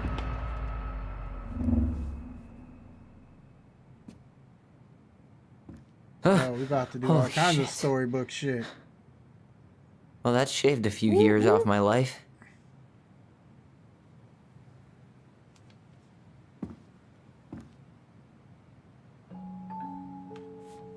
Oh, my feet are cold. Whoa. How in the world does this happen? There's like multiple puzzle looking ass things. Like, that's how this game ends. It's gonna be awesome. Her story. Look, she left us something. Yeah, buddy, we're gonna solve this puzzle box. It's got a combination lock with letters. Do you think she hid the code somewhere in all this? Knowing Mary Ann, probably. Well, you want to do this? I want to Yeah. do this. Let's start here. Probably like the best part of this whole game, aside from the story. Alright. Start with Once Upon a Time. Recognize this? Yeah. It's from the story where the goblins tricked the Mad Hunter. It looks like it, but it's different, right? Can you check the book?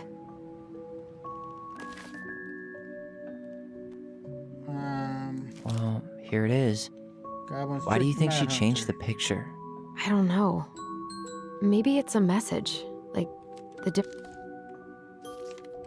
No. I mean, maybe. Alright. Y'all ready for me to read a book? The music cut out. Super weird. Alright. Once upon a time, in a castle just beyond the ancient and deep forest, the Mad Hunter was punished by the Gold Lady for failing to return the Wise Princess. For your failure, said the Gold Lady, I will take your left hand and you... Oh, wait. You will return to the ancient and deep forest and hunt the Wise Princess. If you can bring her back, I will return your hand to you. Fail again, and I will take your right hand. The Mad Hunter could hunt with just his right hand, but if he lost both hands, he would never be able to hunt again. He would no longer be a Mad Hunter, but only a Mad Man. So the Mad Hunter returned to the ancient and deep forest, searching for his piercing eye for the Wise Princess. With his piercing eye. Alright, the crafty goblins were out searching. Why does that look like a C from here? For mischief when they saw the Mad Hunter on the prowl. We cannot let him find the princess, said the goblins, so they devised a plan. It was wash day, and the princess had hung her beautiful gown out to dry. They stole it from the line and stuffed it with straw, and then returned to where the Mad Hunter was scouring the path of the forest. As the Mad Hunter turned down the path that would have led him to the big wooden house, the goblins danced the straw princess in and out of view, the opposite direction. The ruse worked, and the hunter fixed his piercing eye on them and followed. Through the day and into the night, they led him away from the true princess. As night fell, the crafty goblins realized the error of their plan. The Mad Hunter was now hunting them. If he caught him, he would not be kind, so they put their heads together, come up with a plan. It didn't take them long to realize what they should do. Or where they should go. Wow, I cannot read. They led the Mad Hunter to the edge of the deep and icy lake, and when he came into view, they weighed the fake princess down with stones and dropped her into the frigid water. Careful not to plunge into the depths themselves, lest the moon hag take revenge on them. The Mad Hunter removed his clothing and dove after the fake princess. He followed the shape of the sinking princess deep into the chilly water, down where the ice covered the lake's surface. Finally, he caught her. But when he spun her toward him, he realized she had no head and her body was stuffed with straw. Then he felt a slippery fin brush his shoulder as the moon hag loomed overhead. The next morning, the princess went to retrieve her gown from the clothesline and found it was gone. She immediately suspected the goblins of mischief and called, "Goblins, did you take my gown?" The goblins emerged from the cave and nodded sadly. "Now what will I wear?" asked the princess. Sad and angry, she had lost her only dress. "Let us explain," said the goblins. So they told the princess the story of the Mad Hunter. And then they produced his clothing, which was a bit large for the princess, but much warmer than her beautiful gown. She immediately forgave them. "Thank you, my friends," she said, "for rescuing me and for this clothing, which will keep me much warmer in the winter than my beautiful gown." The Mad Hunter was forced to remain below the lake with the moon hag, but she did not kill him, because even reduced to just one hand, he was too useful of a servant. Lo, he plotted the day he would emerge, once again to hunt the princess and earn back his left hand. That's the story of how the crafty goblins rescued the Wise Princess from the Mad Hunter. Okay, so I assume this picture probably has more to do with it than anything, but we'll try to spot the differences. First off, It moves. Oh, some of these parts are buttons. Actually, I'm not sure.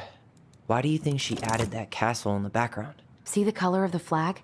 It could be the Gold Lady's castle. And Looks like the princess is running away from it.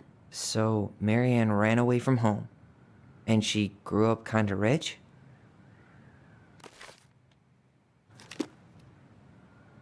The Mad Hunter still has two hands here. So this was either before the Gold Lady cut off his other one, or after he earned it back? Which either makes it before most of the stories, or after.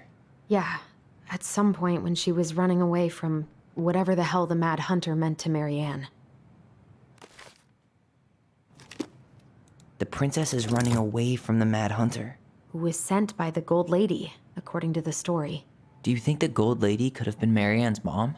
I mean, she always used to say she moved to the end of the world to get away from her family. Huh. Yeah, you're right. She ran away. Just like the princess is here.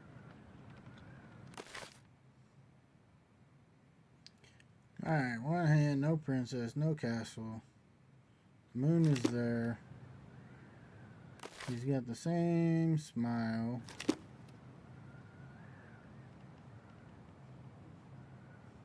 Sure I'm not missing something.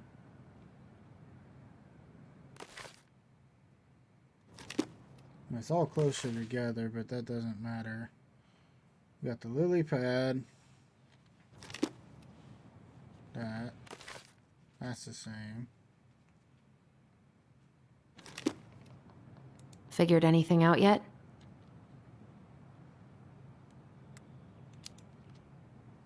Nah, still figuring it out.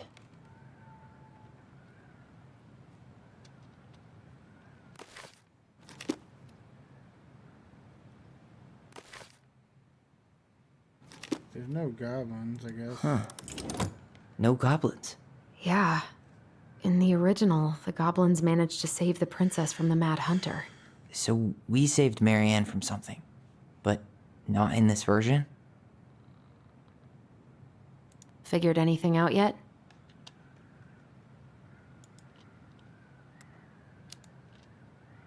Nah, still figuring it out.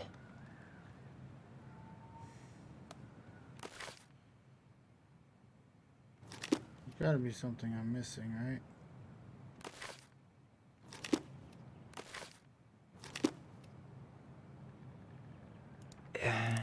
It's not the same title, so I guess that counts as a difference. That's it. Whoa. What's in there? Pictures, letters. Have you ever seen any of these? All the pictures of Marianne I've ever seen were the ones hanging on the walls. I can't believe she was a ballet dancer. Marianne. And a good one, too. God, that's so not her. Oh, poor thing. Why would she keep an old drawing of a pet in here? Wow, I don't think I've ever seen a picture of her that young. I think that's her mom in the background. An artsy environmentalist. Yep, that sounds like Marianne's exact kind of catnip. Did you know she studied engineering? No, but it looks like she changed her major to visual arts. I don't think she some of actually got the, it changed. The paper's not signed and it's all wrinkled. Like someone tried to throw it away. That actually makes a lot of sense with all the stuff she has going The Gold on in Lady. the house. That was definitely her mom. So, did Marianne grow up kinda rich? Maybe. Would have been nice to have some of that. Alright, Marianne, I can't do this anymore. You deserve better than cliche bullshit like it's not you, it's me. But the truth is, it's all just been too much to deal with, and I realized I'm just not ready. Maybe if we could have dealt with all this on our own without your mom constantly putting pressure on us, things could have been different. But the damage is done, you're probably too late for that now. So sorry, you're an amazing person. You made me a better man. I hate myself for doing this, but I feel like we're both better off apart. There I go with cliches again. Please don't stop being who you are. Here, but I'm gone, Brent. Could this guy have been any more cryptic? Right? Alright. We done looked at all of this stuff. Tyler, see that little light? I think we need to solve this one next. There's the Gold Lady again. Oh my goodness. She's all over the board. There was a figure of her in that stash by the Mad Hunter painting, right? Oh, yeah. So maybe all of this is related to what we found in there. Her cruel parents kept her locked away in their musty palace.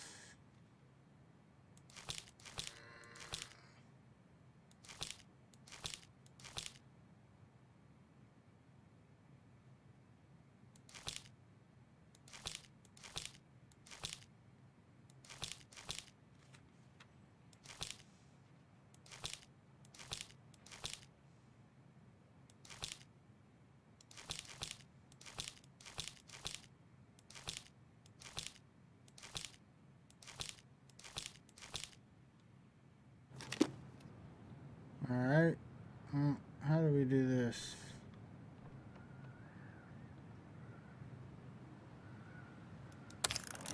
Hey, I can move the piece next to the gold lady. All these pictures. They look like images from Marianne's life before Delos, don't they? Well, some of them do anyway. Maybe that's it then. We need to figure out which ones are real? Okay, so we're going off clues from earlier. Princess dancing, playing violin, spinning wool. I guess this is stuff she did for fun? Notice how unhappy she looks in all these pictures? I don't think she was having any fun. Alright, so she lost her bird. She was a ballerina. And this one... The wise princess looks like she's trying to run away. And she's being watched by the gold lady. I mean, it's like scales and money and that thing for medical, I can't think of the name of it, and like what looks like engineering, and now she's running away. And in this one, you have an artist. What's the gold lady do? Is that it? It's opening. Of course. Once I What's realized in what there we're this doing. time? Well, that's a cute little house. Is that And Carol? Yeah, and Sam. Look at him. He's so young and happy.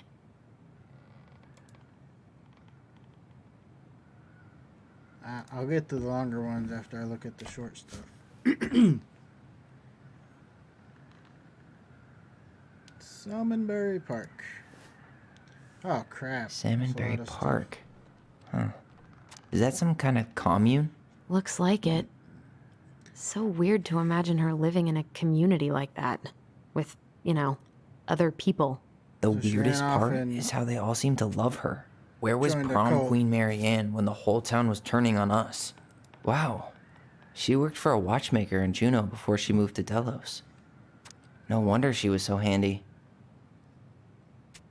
Ah, Oh, so that's how she found the house. oh, wait, what? Wow. She worked for a watchmaker in Juneau before she moved to Delos.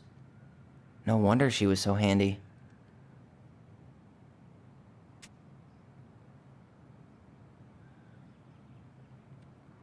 That's a him. Why would you put that there if it wasn't important? Her father. I don't. Okay. Marianne, I hope this letter finds you, but since you didn't leave any contact information, I'll have to send it to your aunt and hope for the best. I am writing to inform you that your mother passed away last week. We just had her funeral reception. The house has been filled with people all day. Friends, family, colleagues, and church members. It's now 11 p.m. I'm sitting alone at the kitchen table, surrounded by dozens of trays of food, flowers, and sympathy cards. Your cousin, Adie, brought in a beautiful photo album full of our holiday pictures in Laconer. You're there in all of them, but you weren't here today. We haven't heard from you in 4 years and can only hope you made it to Alaska, wherever you are, and that you and your child are both safe. So she was pregnant when she left her family. Not when she got to Delos. Okay. Assuming that it's the same child. Your mother had been sick and depressed for years, and you can imagine why. The pain of being shunned by her own daughter, knowing she would never get to see her grandchild grow up, it spread through her body like cancer and consumed her completely. All this suffering simply because you ran away like a temperamental little girl instead of accepting her help when you got pregnant out of wedlock. After dropping out of college and without a penny to your name, she only stepped up to help because she knew you weren't ready to raise a child properly. Marianne, a mother's duty doesn't end when her children leave home. Now that you're a mother yourself, I hope you begin to understand that good parenting isn't about coddling children. It's about providing for them and shaping them into people they're supposed to become, whether they like it or not. I won't trouble you again. You made your intentions clear. I just thought you should know. Dad. Ouch. What the hell? Marianne was pregnant in 1992, before she even got here. Before us. Uh-oh. Do we have a long-lost sibling out there somewhere? It's possible, but she could have given it up or miscarried. Who knows? Yeah, you're right. Do you think we could track down her father? You mean the grandfather she never told us about? I don't think I want to.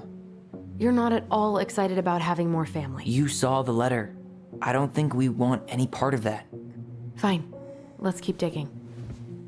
Yeah, that's something you could definitely argue for, but no, we ain't leaving. This just lit up, so I think we're... What's this?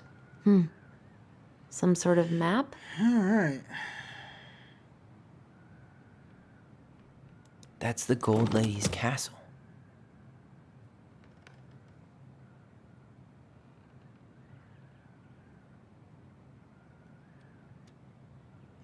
One day, she took her tiara and ran away to the forest.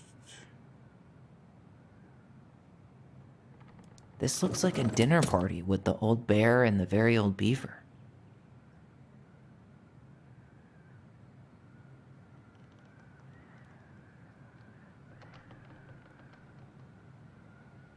This is the princess's house. Some sort of clock? What's that? It seems like it's not doing anything. Maybe it's broken? Or maybe I got it wrong.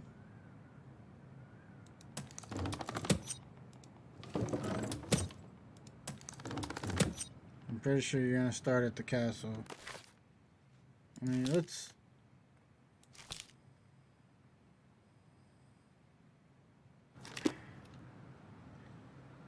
Alright, so she left home. I don't...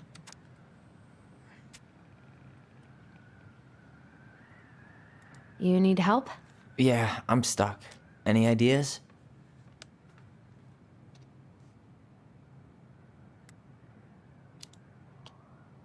A clock. What do you think this is about? She had that watchmaking job in Juneau, right? So that was probably right before she moved to Delos. Okay. Some sort of clock? This is the princess's house. This looks like a dinner party with the old bear and the very old beaver. What's that? Damn it. Why is nothing happening? What's that plant thing on top? Oh, those are definitely salmonberry flowers. Hey, that degree in outdoor studies is paying off. Okay. Salmonberry. What's that plant thing on top? Oh, some sort of clock? Huh. This is the princess's house. This looks like a dinner party with the old bear and the very old beaver. Aha. Yes. A salmonberry thing. What's in there? Another letter? Oh, yes. Yes, The it is. princess's loss. Is this from the Book of Goblins? Not that I know of. Well, sure looks like it could be. Alright, Princess's Loss. Uh-oh. Once upon a time, in an ancient and deep forest, there lived a wise princess in a big wooden house. She had made it through the woods into that house with nothing left but the clothes on her back and a single item from her old life, a splendid tiara. She lost almost everything in her desperate flight back from the Mad Hunter. The trees tore the rucksack from her back and shredded her dress and left a pattern of red welts on her skin. But through it all, she clutched that tiara close to her chest, fearing any misstep could cause it all to fall from her arms and break. Tiara, I think, is a metaphor for the baby, I think. Tiara had its own spot in the big wooden house, a pillow near the window where the sun would catch on the surface and shine and wink. Princess could stare for hours at the tiara, marveling in its beauty and running her thumb down its curves. Every morning she would wake and she would tend to it, polishing its every surface to be sure that it shone brightly as it possibly could. She would pluck it up, place it on her head, and walk the woods, feeling somehow more complete. Because what, after all, was a princess without a crown? Every night she would place it on its pillow, give it a quick kiss, and go to bed. On her way, she would pause and glance back to be sure it was still there. This is definitely a baby. She hated to be separated from it, but she knew it was the safest on the pillow while she slept. Oh, good grief, this is long. One night, the princess woke to a raging storm. The wind howled against the walls, rattling the windows in their panes. Fearing a gust might burst open the window and blow the tiara off the ground, she plucked it from its pillow, brought it to bed with her. All through the night, she held the tiara close, and in the morning she woke to find herself still cradling it. The storm had passed, and the princess relaxed. That day was the same as any other, though she perhaps gave the tiara an even more thorough cleaning, grateful as she was that nothing had gone wrong. That night, she placed the tiara upon its pillow, gave it a quick kiss, and went to bed, pausing on her way to be sure it was still there. In the morning, she woke and sensed immediately something was wrong. In the living room, the tiara lay upon the ground, broken, dull and faded. Oh, wow. Nothing else in the room had changed. The pillow was exactly where she left it. The window was closed. There had been no storm, no wind, no sign that anything could have gone amiss. Only a broken tiara, mute upon the ground. She picked it up and held it in her arms with a guttural cry. But though she tried to fix and polish it, it was gone, beyond repair, with no shine left. Princess held the tiara through the day and through the next night, sitting in the same spot in the window where she used to polish it. When the sun rose, she looked outside and her gaze was fixed on a sapling. She remembered how this sapling had survived the winter, clinging to life despite the frozen, unforgiving earth. Without a word, she went out and buried the tiara in the ground beneath the sapling. And as the final scoop of dirt fell, the tiara felt truly gone, and with it, the final link to her old self. She could only go forward and find a new place for herself in this world, where she was no longer truly a princess in a tiara and a beautiful gown, but a wan woman, alone in the deep and ancient wood. And that's how the princess lost her most precious treasure and her title.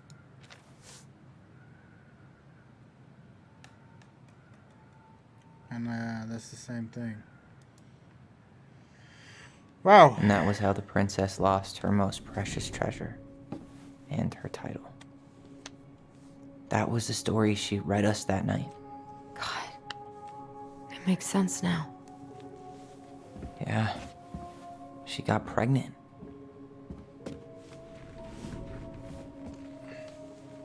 And she ran away to start a new life.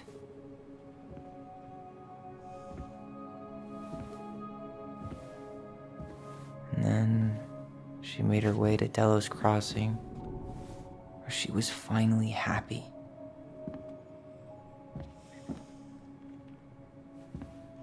But then the baby died.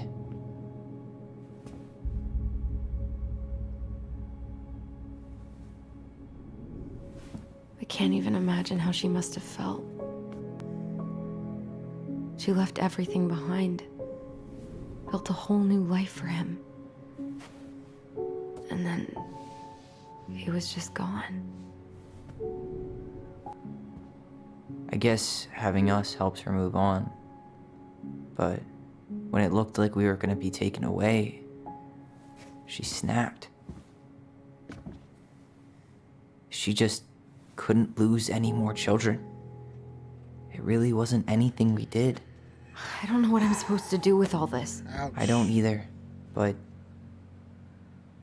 all I wanted was to understand what happened to her. And now I do. Yeah. But we still haven't seen what's in that chest. No, you haven't. Okay, so how do we open it? The princess lost her most precious treasure. That's why it all happened. I still can't wrap my head around it. All right, should be easy enough.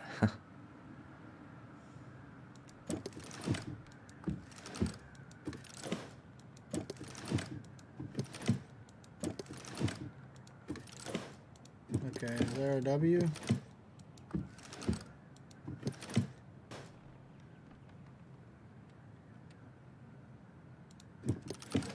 Oh, the same.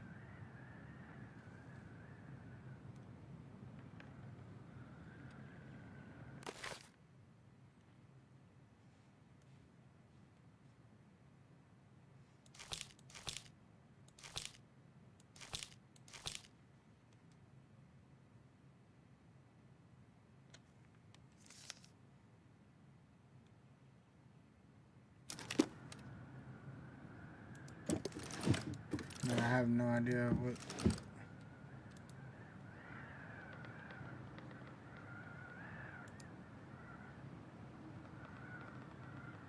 Gold Lady stays locked up in her castle. We'll let the mangy muskrat have his rock back. Back in your pond, Big Frog.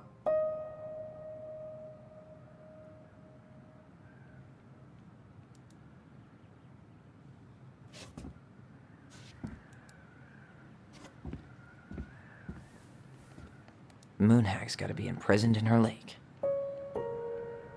Crafty goblins go here. That's the Pious Pelican spot.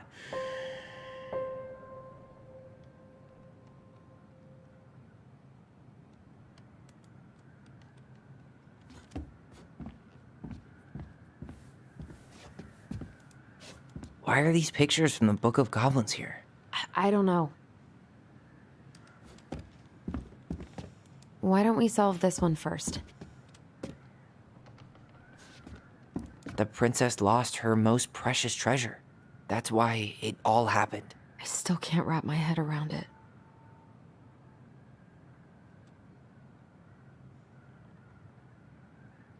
I could literally sit there and go through all of them and try to do it, but there's definitely a solution here. The princess lost her most precious treasure. That's why it all happened. All right, should be easy enough. Except it's not.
I don't know.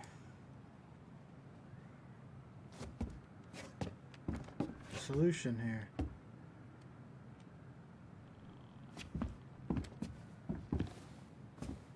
Why don't we just break this open? There's a crowbar right downstairs. What? No. You don't want to try and figure out what all this means? I'm so done with her riddles.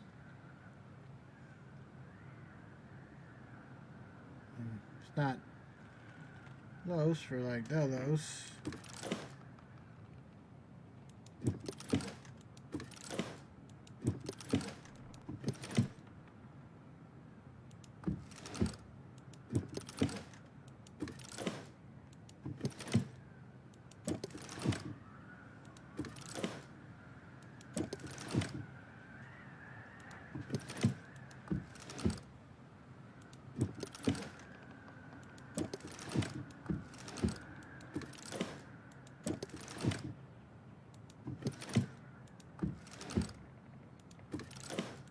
Gotta be an O, right?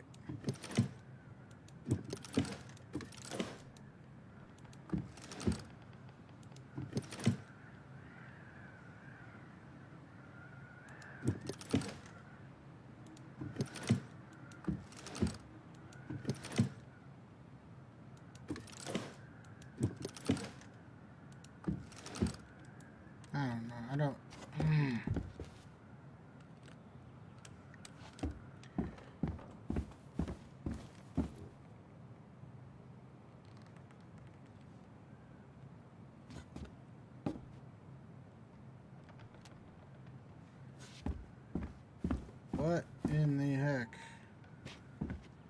There, she finally found happiness. The princess lost her most precious treasure. That's why it all happened. I still can't wrap my head around it. That crowbar is sounding pretty nice right now.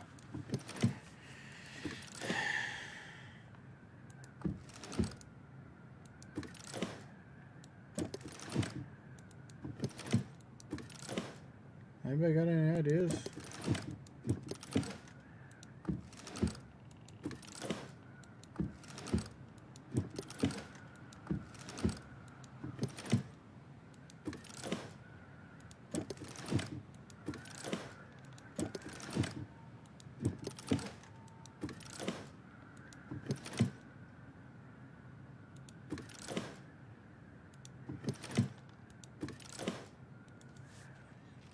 Oh my god, you know what? Let me down. I got an idea.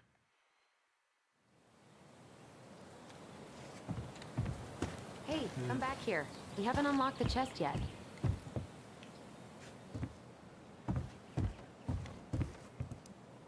There you are, trusty crowbar.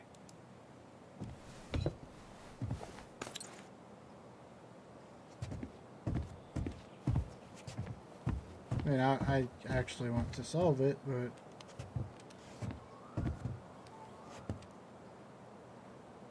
I'm up. I don't want to use the crowbar, I just don't know what the solution would be.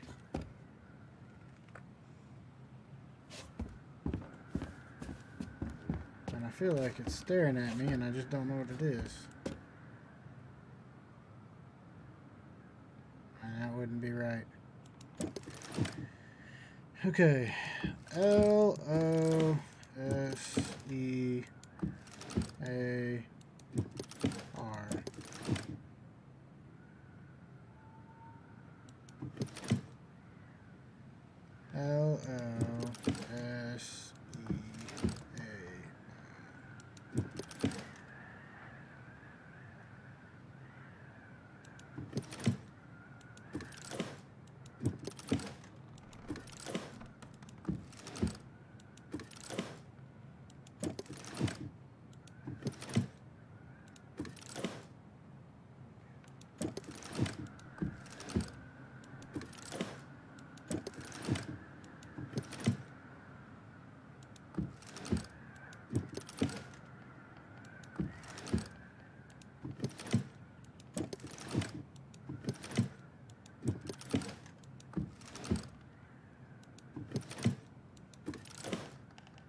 What?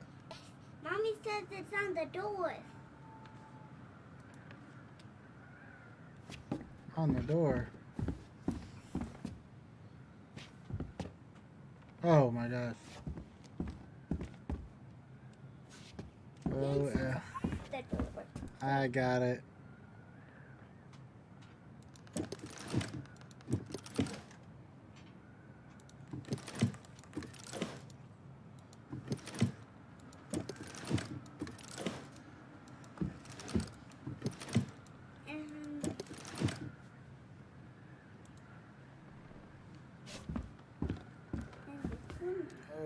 L-E.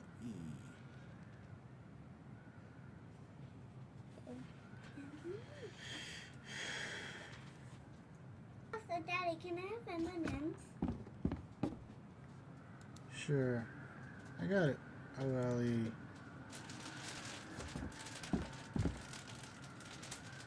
Oh. L-E-O. Leo. But I did not. Mommy showed me up.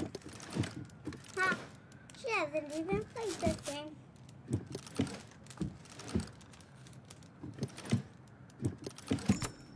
Yes. Well, my wife just showed me up, everybody. She solved the puzzle box before I did. Now I feel dumb. Uh-oh. Whoa. Did it just get darker in here?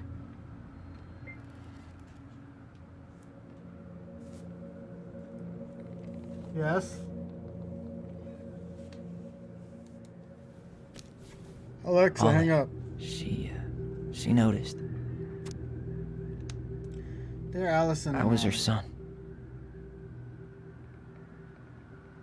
We write stories to understand and be understood. But what good is a story without a first act? I'm sorry I kept mine for you so long. All my love, Goblins. Why does she have a photo of that tree locked in here? Because that's where that baby's buried. Just the baby. Is that?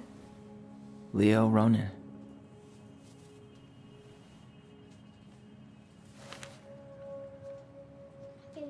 Why didn't she tell us about him? Why didn't she tell us any of this? I mean, it's fucking terrible. That's why. Allie, did we do the right thing opening this? We did. It's better we know what happened, even if it's hard. And there's one more thing we need to see. Are you sure? Yes.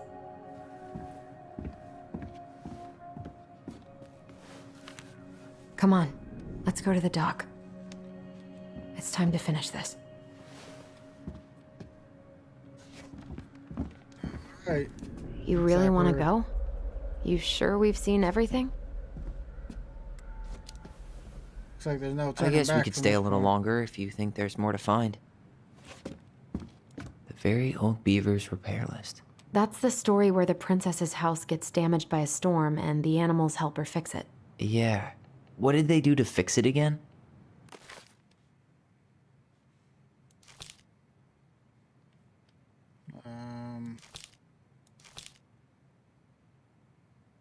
Bear the Beaver fixes the house. Once upon a time, in an ancient deep forest, there lived a wise princess in a big wooden house. One night, she particularly violent storm shook the house. It shook the shingles on the roof and planks on the walls, even shook the beams on which the house stood, blowing the whole thing nearly to the ground. The princess hid in the closet, fearing the house would come down on her as she slept. In the morning, the house was still standing, but it was badly damaged. The storm had blown the shingles off the roof and planks off the walls, and even bent a post on which the house stood. The first two things she could fix, but the last one concerned her. What will I do? Despaired the wise princess, for though she knew many things, did not know how to fix a big wooden house. Just then, old Bear came by to see the princess had any trouble in the storm. When he found her nailing planks back into place, he said, "Stop, princess, let me do that for you." "I'm happy to do it," said the princess, "but if you want to help with the roof, you may." When the pair were done with the roof and the walls, they examined the bent support posts. "I could throw my body against it," said the old bear. "I am very large." Stretched up onto his hind legs, being sure the princess could appreciate how very large he was, Sam, and then charged straight at the post. He threw his body against it with an impressive thud. The impact moved the post, but too far, and it ended up being bent the other direction. Oh. Okay. The wise princess decided more precision was needed. She thought of the very old beaver who kept an excellent crafted dam. Perhaps she can help. She went looking for the very old beaver and found the industrious animal hard at work, slapping down mud on part of her dam that had been blown apart by the storm. Most of the structure wasn't harmed because the beaver was very good at building things. The princess knew she'd come to the right place. "Beaver, my house was damaged in the storm. Would you help me fix it?" "I believe I could do that, yes," said the very old beaver, and she paused at fixing her own den to follow the princess. The very old beaver examined the big wooden house and nodded. "This'll be an easy fix," she said. And she set about writing the post with loud slaps of her tail. When she was done, the princess stroked the beaver's head. "Thank you, beaver. The wind blew the shingles off the roof and the planks off the walls and even bent this post. Now, thanks to you, I still have a home." "Think nothing of it," said the very old beaver, who returned to work on her own den once again. Oh, that winter, the very old beaver grew ill. I'm guessing the beaver is going to be Carol. Very ill. She was not able to fix her den, nor gather food. When the princess found out, she set about delivering meals to the beaver. She brought stews of corn and beans and baskets full of bark and twigs from the beaver's favorite aspen. One day, the wise princess noted the beaver's den and began to fall apart. She set about fixing it, and though she was not as talented as the old beaver, the fix kept the creature warm and dry. Thank you, said the very old beaver. Of course, said the princess. You helped me when the storm blew my house near to the ground. Thanks to you, I still have a home, and I'm happy to do the same. The princess continued to nurse the old beaver until the day she came to the dam and the forest was still. No birds sang, no branches rustled, no small things skittered on the underbrush. Oh, said the princess, staring sadly at the dam, for she knew the old beaver had passed on. Goodbye, my friend. And that is how the very old beaver saved the big wooden house, and how the wise princess repaid her kindness.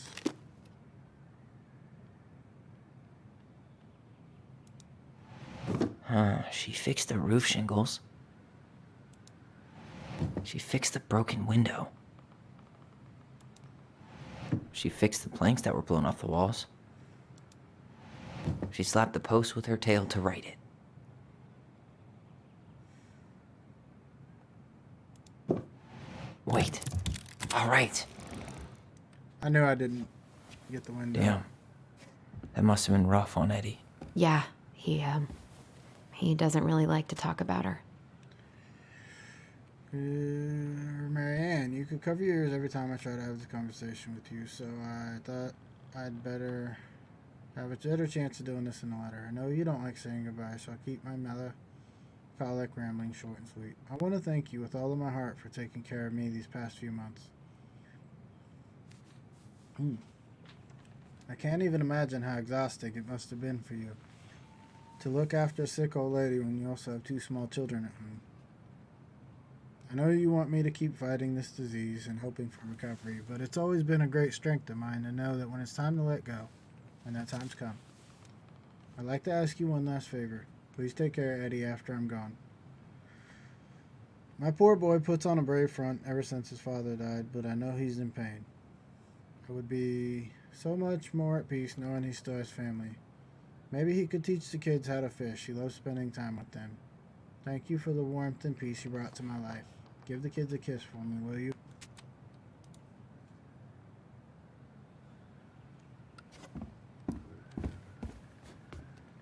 The crafty goblin's good deeds.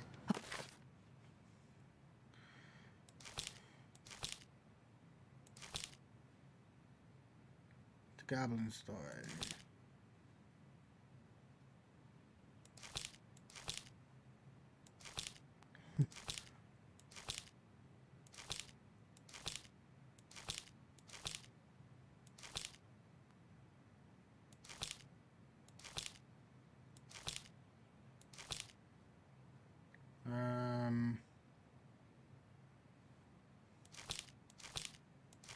Am I missing it?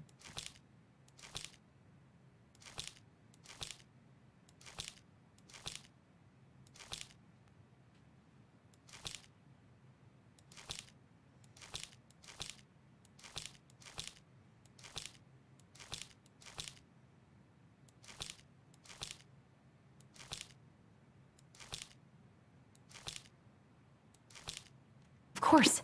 The goblins had to help out the creatures of the forest to pay off their debt to the pelican. Well, what did they do? You know, I don't really remember. Oh, it's a pelican story.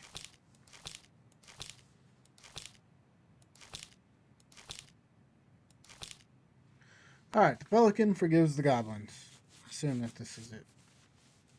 Once upon a time, in a deep ancient forest, there lived a pair of crafty goblins in a cave below a big wooden house. They lived with a wise princess, who shared much food with them as she was able, but never quite enough. This left the goblins hungry, very hungry, always hungry. One day, they were out foraging... Crap. I did not mean to do that. Out foraging for food. The pious pelican landed on a rock and dumped a smorgasbord from her beak, which the goblins knew was magic and never emptied. There were king crabs in red, blue, and gold and scarlet, veiny blue shrimp, pink shelled scallop, oblong brown clams, purple spiny urchins, and even one prickly red sea cucumber. The food just kept coming. They watched as the pelican ate one clam and then took a nap. Do you think she'd mind if we took just a little? Asked one goblin to the other. Her beak never empties. She won't possibly miss a couple of crabs, said the second, licking her lips. They were agreed, and so they crept over and filled some crabs and ran. Guessing this has to do with the kids helping steal things from the store. Goblin scarfed the crabs, but when they finished, they found they were still hungry. She won't miss a handful of shrimp, said one goblin to the other. The goblin scarfed the shrimp, but when they finished, they found they were still hungry. Maybe also a few scallops, said one goblin to the other. The goblin scarfed the scallops, but when they were finished, they found they were still hungry. So they went back for the clams and the urchins, and finally the sea cucumber. Finally, they were not hungry, but there was also nothing left. Just then the pelican woke up. What happened to my food, she asked. Unable to lie about it, the goblins confessed the crime. The pelican was dismayed, but she was a charitable-hearted bird, and she would tell the crafty goblins were growing little creatures. Goblins, said the pious pelican, I will share my food with you, but you must in return follow my example, and be as generous with others as I am with you. Take that to heart, and I will have considered your debt paid. But we have nothing to give, said the goblins. You have your nimble hands, and your crafty brains, and your loving hearts, said the pelican. The crafty goblins realized how much they had to give, and for the rest of the day they looked for ways to help the other creatures of the forest. They found the stalwart moose, struggling with an itchy, hard-to-reach spot on his back, and so they climbed up and gave it a good scratching. Next they helped the old bear, who could not get the honey out of the narrow beehive. They climbed to the top of a tree with the hive and dropped it, cracking it open. Finally they found the princess, crying over their loss she would not speak about.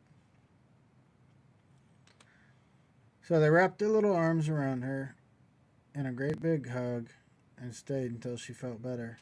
When they were done, they returned to the pious pelican. Did it feel good being as generous as I am? Asked the pelican. It did, said the goblins. I'm glad, said the pelican. We all have problems that we can't solve on our own.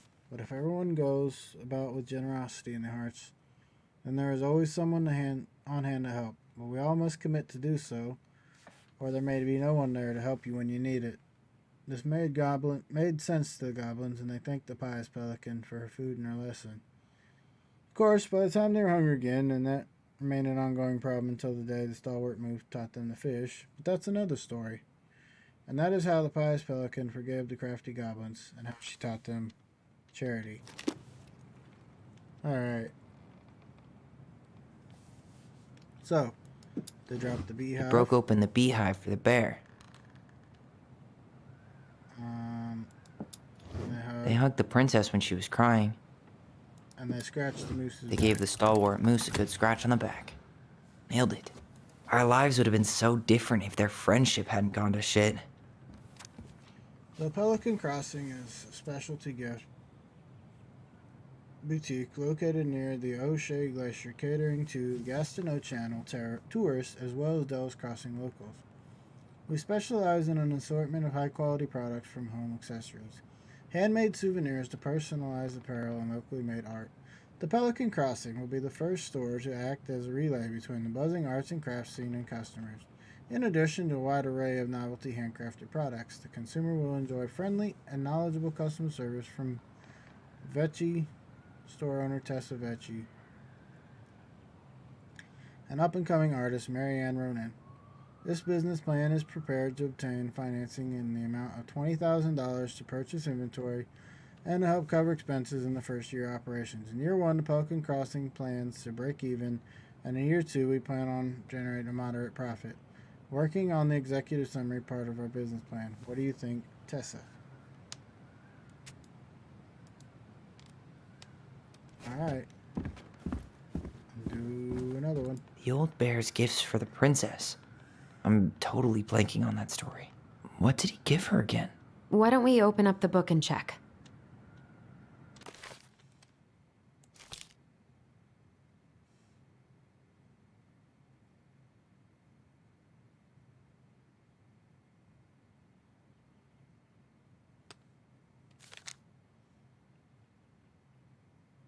Okay. The Bear and the Princess. Once upon a time, in ancient deep forest, the old bear stood on the bank of a river, swiping at salmon on their way to spawning grounds. Just as he got his paw on a particularly fat one, he heard a woman shouting for help. He considered simply eating his salmon, but she screamed again.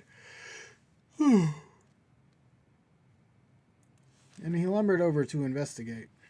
After a short walk, he found the princess clinging to the top of a tree, and the wolf snarled and snapped at the base of the tree. Old Bear would normally not get in the middle of such a situation. After all, as a fellow predator, he understood the wolf's need to hunt. But when he saw the princess, he was struck by her beauty, and he knew he had to help. With a great roar, the bear heaved onto his hind legs, rising to his full height. The wolf snapped and snarled in his direction, but the bear roared again, and the wolf took off into the trees, tail between his legs.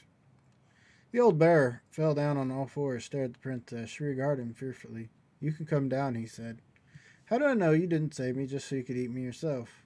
asked the princess. "I suppose that's a fair question," admitted the old bear, "but I promise I won't eat you." The princess had no reason to trust the old bear except that he had kind eyes, and she slowly made her way down the tree. When she reached the ground, the bear only watched her, and so she supposed she was not going to be eaten that day. "Thank you," she told the old bear. "Of course. Can I walk with you back to your home?" "Of course," said the princess. And so the princess and the old bear walked together through the forest back to the big wooden house. After that day, the princess would occasionally find gifts from the bear. Fresh caught salmon, ripe berries, newly bloomed bluebell. One spring, when a sudden thaw flooded the path to the princess's home, the old bear was there. She rode his back across the river. The old bear began to think that the princess would be his mate. After all, she had no mate, and she needed one. He could keep her warm, provide her much more suitable den, and catch fish for her, and protect her from the wolves. She, in turn, would brush out his fur, pick berries without smushing half of them, and scratch that one part of his back he couldn't reach. And with how she took care of the goblins, she would be an excellent mother for his cubs. One day, the old bear came with a ring of spruce and asked the princess to be his bride. "I'm sorry," said the princess. "You are a very good friend, and I appreciate all you have done for me. But I cannot marry you. You are a bear, and I am a princess. It would never work." The old bear was crushed. "Can we still be friends?" he asked. "We will always be friends," said the princess, "but I will never marry you." Poor Sam. The old bear and the princess carried on their friendship, and after 1 year, he tried again to ask her to be his bride, but once again she refused him. This happened a year later, and a year after that, and then finally the princess said, "Old bear, you are my dear friend, and I appreciate all you have done for me, but I would sooner you have left me to the wolves than marry you. And that is how it will always be. I have my hands full with my 2 goblins who live under my house, and they are all I need." That wounded the old bear deeply, but it was finally enough to stop his proposals. They remained friends, and he continued to give her gifts of fresh salmon, ripe berries, and bluebells. But the old bear never again asked the princess to be his bride, as much as he might have wanted to. And that is how the princess befriended the old bear and how she refused him.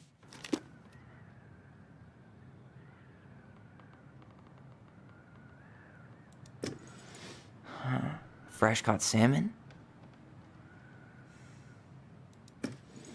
A handful of ripe berries? A newly bloomed bluebell? That was completely Nice. accidental. I did not even know what I was Man, looking for. he had it bad. Just couldn't let go. "Sorry for the note under the door like a prison inmate. Are you okay? I stopped by and rang a couple of times this week, but you couldn't answer. I could see the light in the hayloft, so I figured you were in, but didn't want to talk. I hope I didn't ruin everything. I know I probably came on kind of strong, but the thing is, I don't know how to talk to a woman like you. You are strong and kind, and you know so much, but it's hard for me to know how to keep up. I guess all that went to my head. But I want you to know that I got the message. I'm going to get out of your hair now, and there's doesn't need to be any bad feelings.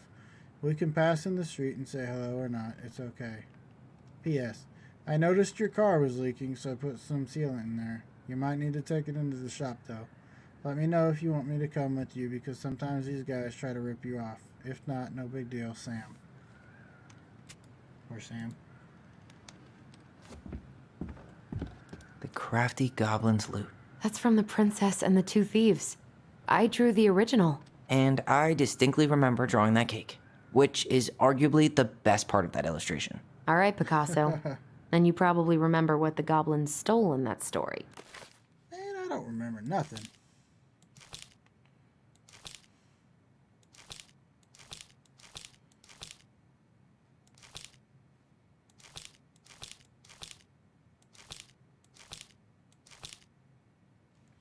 Princess and the Two Thieves. Once upon a time in ancient deep shores, the white princess lived in a house. House was built from strong wood of the forest and kept the princess warm and safe. Princess was not a native to the forest, so she never spoke about where she'd come from, for it made her cry. She did not have many friends, but that was how she liked it. The forest was big and deep, and many paths led to her house, but not many visitors passed by. The princess was happy to be left alone in the big house in the deep forest. She knew that the forest would provide for her, but that its generosity had to be respected, so she only took what she needed. And for a long time, life was just fine for the princess in the big wooden house. One winter day, when snow blanketed the earth and the trees low, the wise princess realized food was disappearing from her house. Not much at first, only a few fruits and nuts and eggs vanishing during the night. Maybe it's the birds, she said, or the mice. For a time, Princess was okay with losing some food, for the winter was long and little creatures needed to eat too. But then small items started to disappear as well, spoons and plates and forks and knives and blankets. It was as if every time she was in one part of the house, something would disappear in another room. That can't be birds or mice, said the princess. I think I have a thief. So she went outside to look for traces in the snow and noise in the wind, but nothing was to be found, nor to be heard. That's strange, said the princess. Maybe the thief is hiding inside my house. For many days she hunted, looking behind curtains and under the bed, in the attic and the chimney, behind the poles and under the carpets. She found nothing. And as she searched, food kept on disappearing night after night. I will make a cake, frowned the princess, a big cake, with every egg and fruit and nut I still have, so that I only have one thing to keep my eye on. She spent the whole day making the cake and using everything she had left. The cake she made was so big she could hardly carry it. If I manage to protect the cake, I'll be able to survive the long winter, she said.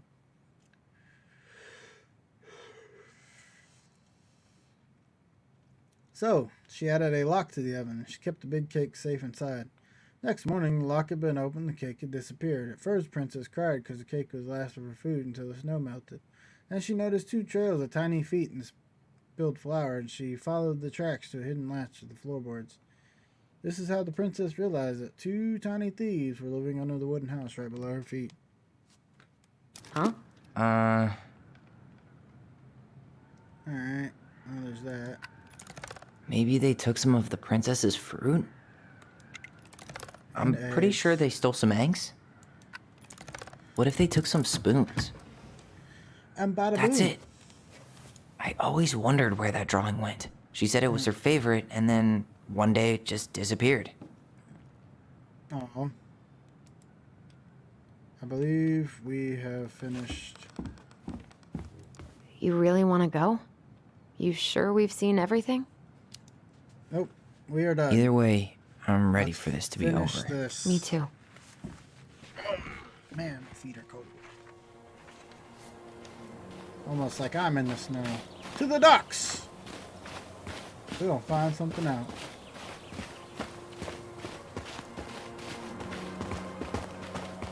What are we waiting for? I want to know who was here that night. What the hell are we waiting for? Let's try and remember who Marianne was arguing with.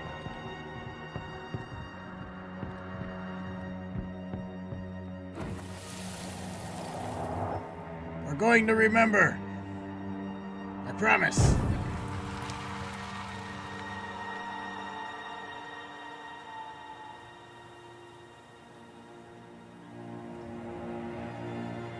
I wonder if that old dude's their grandpa.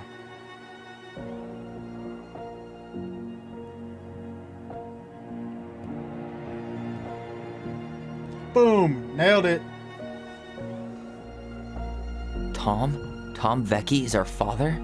Of course. It had to be him. Tessa knew, didn't she? Yeah, she must have. It's what she didn't want to tell us. God, Marianne and Tom? I know. What should we do now? Yeah, call him out here and make him tell us what was going on. And if he won't? We know his secret. He will. Tom? It's Allison. We need to talk. We know it was you.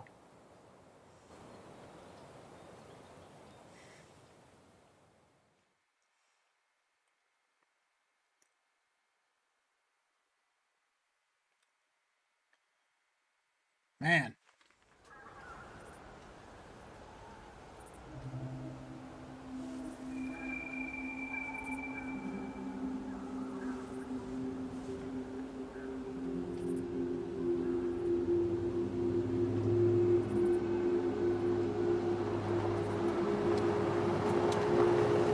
Let me take the lead on this. I know him better. I thought I did, anyway. Sure. Whatever. As long as we get answers.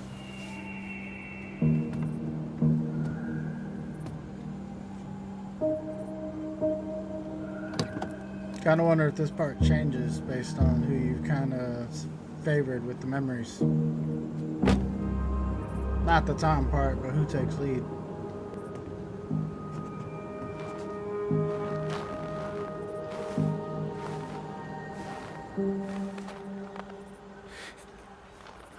Kids, listen. You're our father.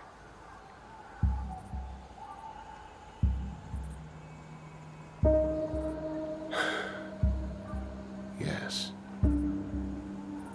You knew how bad it got out here. How little we had.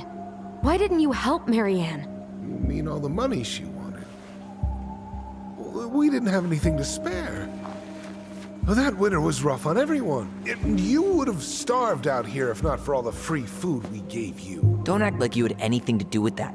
That was all Tessa. That's a cruel presumption, young man. Maybe it was Tessa's idea initially. But I supported it. And your mother was happy to live off our handouts. Yeah, handouts.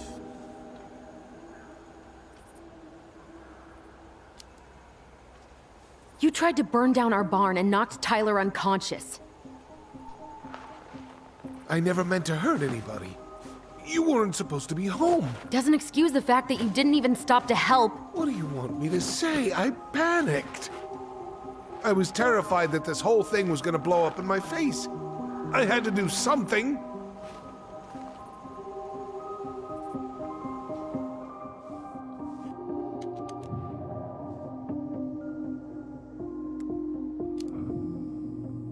Hey, you hearing me? Yep. Sorry. I'm trying really hard to keep myself from punching him in the face. He's not even the least bit sorry for what he did. He could have seriously hurt you. Yeah. He's just a fucking coward.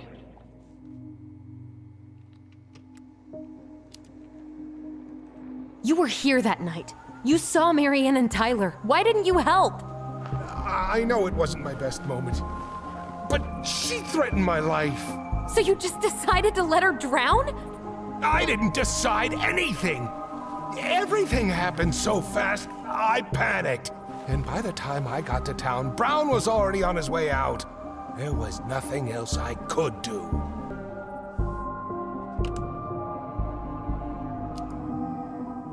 So what do we do now? We tell him he's gotta fix the mess he made. One way or another.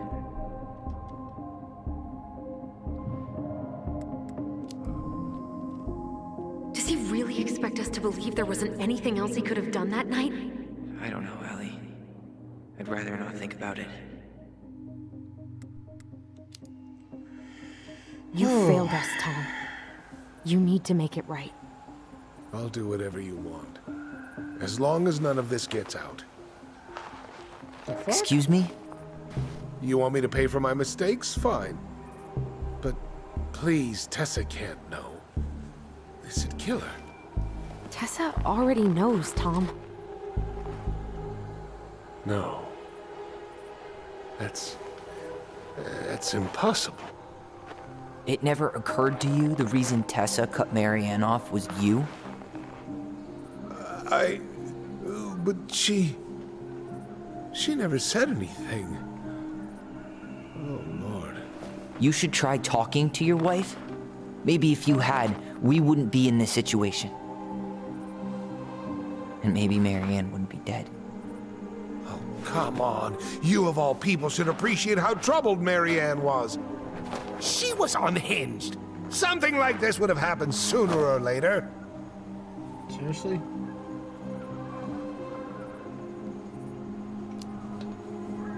That was convenient for you, huh?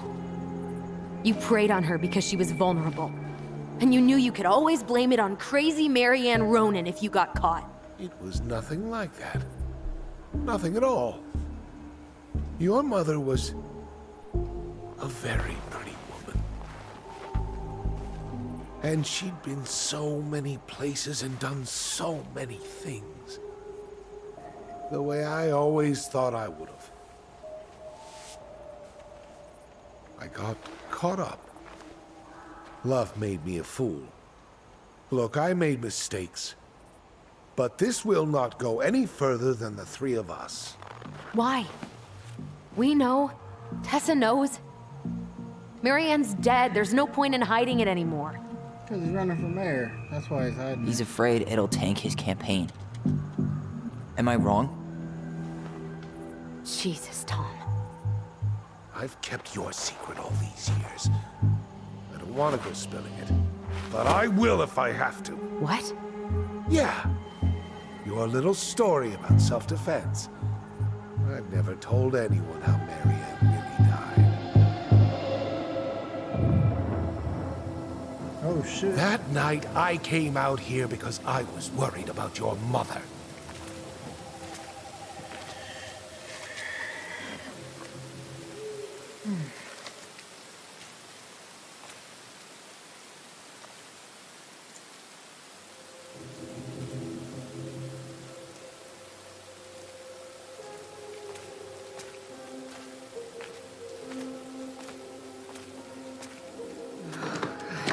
Why do they do it? They made me do it. They made me do it. Why did they do it? This is his fault.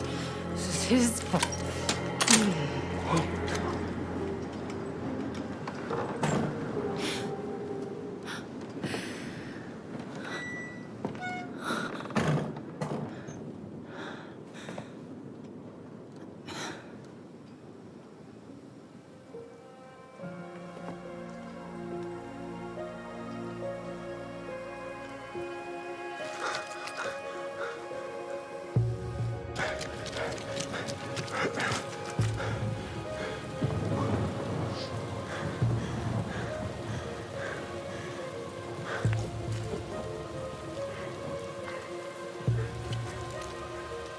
Manhunter!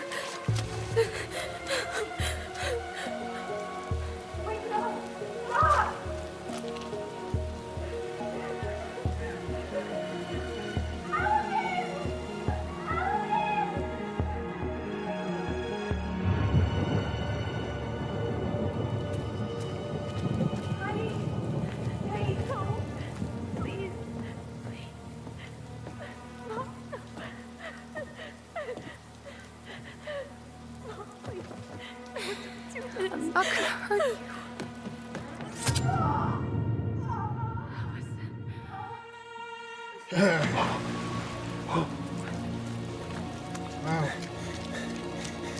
Wow.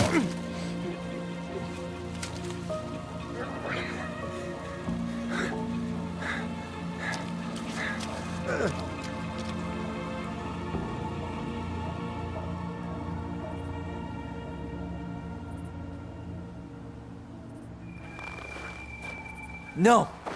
No way. You're a fucking liar. I saw what I saw. Ugh! You're manipulating us just like you manipulated her. Tyler! You're not listening to this, are you? Be smart about this, Allison. Are you sure you want this to get out? You've got way more here to lose than he does. His name will be all but cleared, but you'll be a killer. What will your uncle say? He already knows. And Michael? Well, the whole town might turn on you. Don't touch her. You know I'm right. Just get out of here, Tom. Tyler and I need to talk alone. Just please, think twice before making any rash decisions. There are a whole lot of lives at stake here. Leave us the fuck alone. And never come back.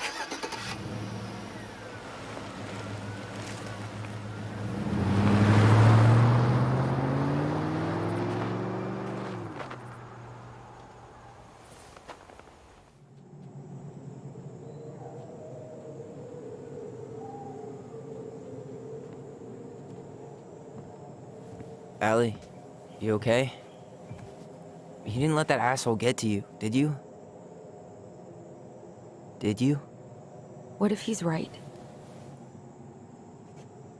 I've been having all these nightmares about that night, and they were a lot like how Tom said. And now, when I try to remember, that's all I can see.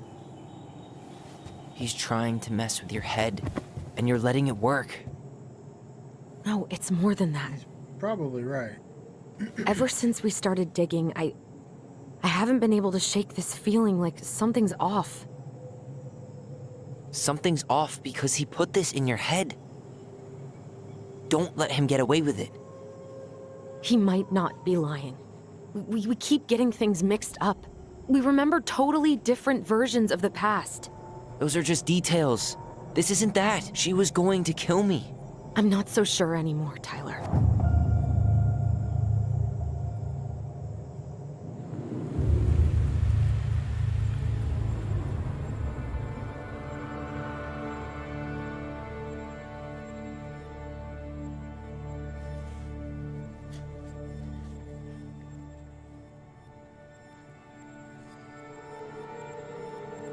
Even still, that doesn't change what you thought was going on that night.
She had a gun pointed at me.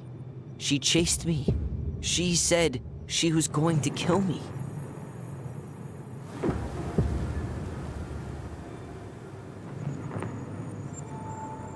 She threatened Tom with those exact same words, with the same gun, on the same pier.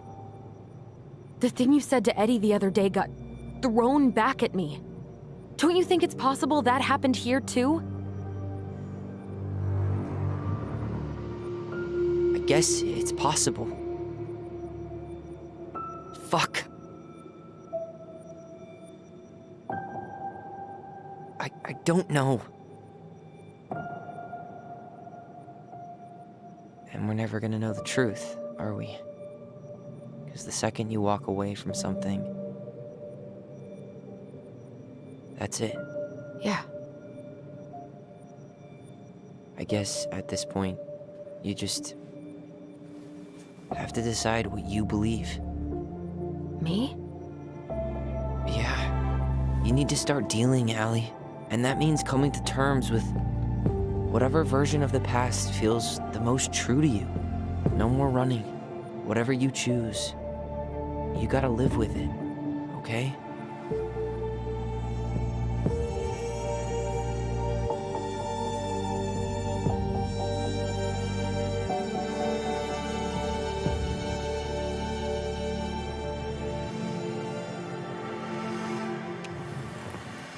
I'm not gonna hurt you. I'm...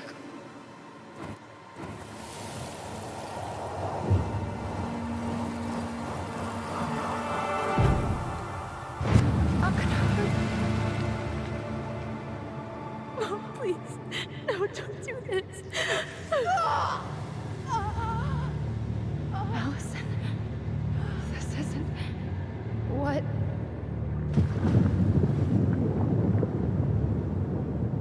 She was going to kill herself.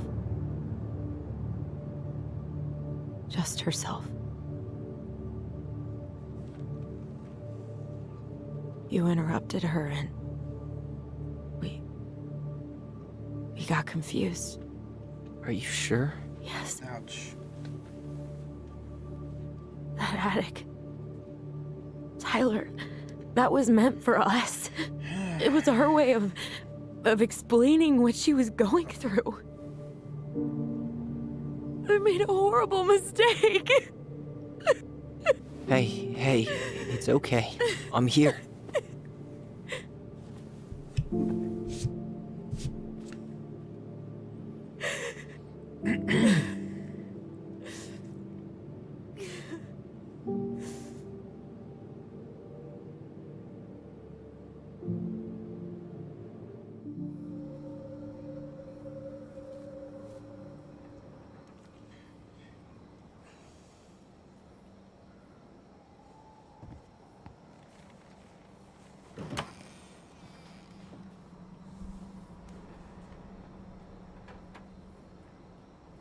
Hey, peep what I just found downstairs. What do you think? Will it have aged well, or just gone bad?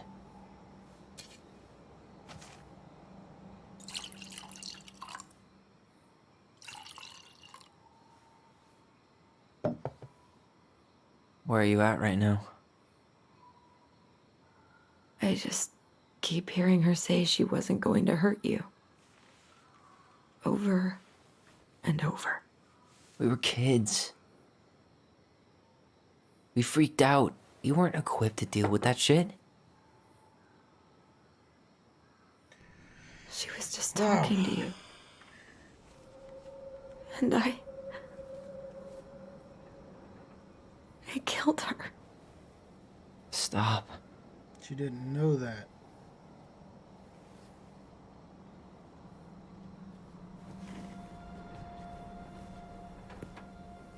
I don't want to use our voice again. Ever. Oh, shit. What? Seriously? I don't know. But I want to stop feeling like this. And I think we'll be better off without it. I don't think that's how you heal. This morning, I kept getting these horrible visions. Of you and Marianne and Eddie. Visions. Like our memories? Yeah, but different. It was all my worst thoughts brought to life. You were in my bedroom saying I abandoned you. Eddie called me a snake. I'm sorry. I should have been there for you. It's okay. I was the one who walked out. I can't let that happen again. I don't think it will. Something's been pushing us to find answers. And now we have them. Maybe I'm wrong. And if it stays bad, we can stop. But I really want to keep what makes us, us.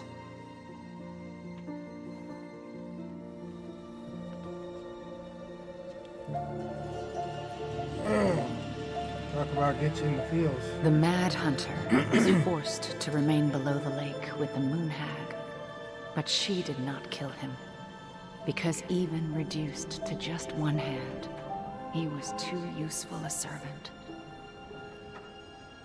Lo, he plotted What do the you day think? he would emerge. Brothers and To sisters? once again hunt the wise princess and earn back his left hand. Always. And that is the story of how the crafty goblins rescued the wise princess from the Mad Hunter.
So I'm curious as to whether or not they say anything and oust Tom as dickbag that he is.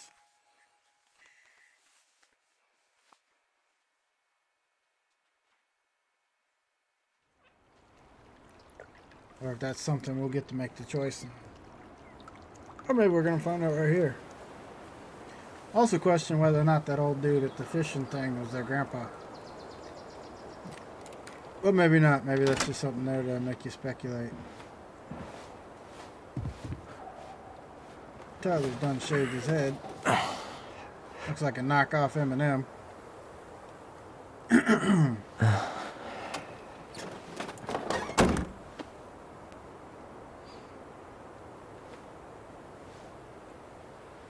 One last look. I'm good to go. Also wonder if this change is based on the choices you make. Like if you side more with Tyler, do you end up keeping the house?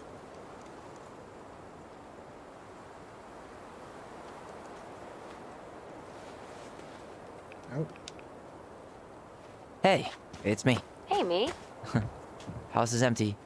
I'm getting ready to head out, so last chance. Is there anything you want me to do while I'm in town? Listen, Ty, you're dropping off the keys with Tina, right? Yep, gonna leave them at her office on my way to the ferry. Well, that's it then.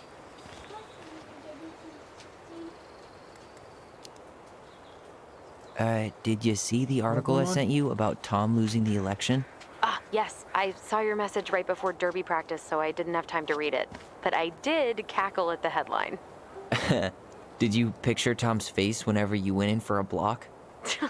No, but that is a great idea. Anyways, I'm glad Tessa finally left his ass. Karma is a bitch. How's Juneau? Big and full of people, even without tourists. Michael's been writing up rules for the apartment. I need your support against his whole food policy. Just refuse to sign anything until I get there, okay? Okay, but you better hurry. If he gets his way, we'll only have one small shelf for junk food. What? Heresy. I'm gonna need like twice that just for snack cakes after my surgery next month. I know, right? This cannot stand. How are you? Good, actually. Really good. You? Same. You know, emptying the house really cleared my head out. Thanks for doing that. The observatory really needed me this week. And after everything that happened, I just felt like I needed to keep some miles between me and Delos Crossing. No worries. You still loving your therapist? Gail, yes. I was actually just doing some letter writing she assigned me as homework. It really helped me get some perspective. That sounds awesome. Okay, I'm gonna hang up now. See you tonight. Okay. I'm gonna take one last walk through the house and then head to the ferry. Drive safe. Pretty sure that's the only way possible in the old Allison Mobile. Love you, Tyler. Love you. Guess you guys moved on too. Okay. I hope the next goblin family bakes a lot of sand pies in this. No, I ain't leaving yet. We got shit to look at. Should be a freaking tree here at the little.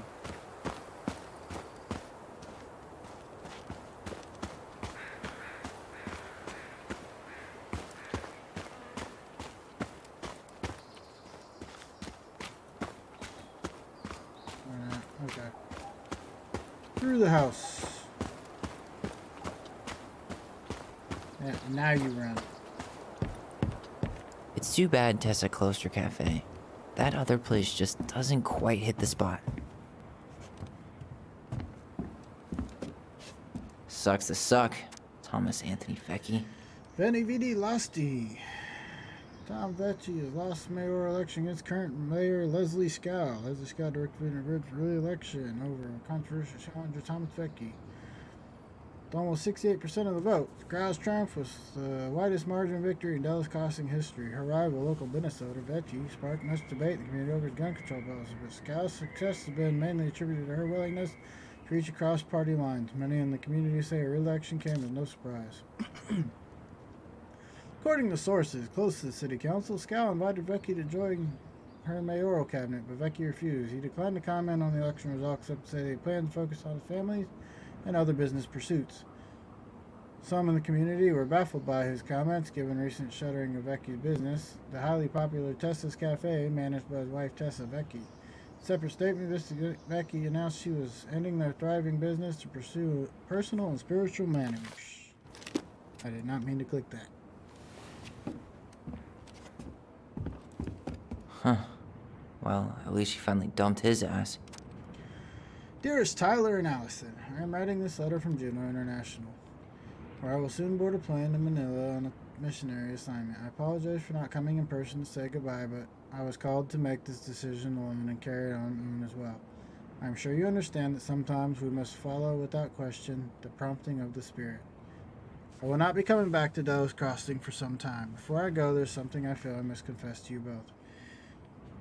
Perhaps because I've never found the strength to confront my husband, I have never been able to forgive Marianne for her betrayal. I truly did love you both like my own children. And I always tried to forgive your mother for her unapologetic lifestyle. When I discovered that you were the fruit of her affair with my Thomas, I wanted her to suffer like I was suffering, and I brought down your house in the wrath I never dared allow to unfold in mine.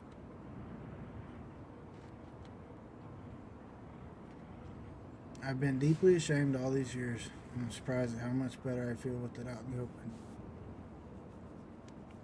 Greatest thing about truth is the peace it brings to your life. I hope you can find it in your hearts to forgive me. You've taught me once again how love will bring you further in life, something Marianne had been trying to show me all along. Take care of each other always. In his steps, Tessa. God dang, why do I keep doing that? Again, not clicking on every picture. Wow. Taking all these pictures.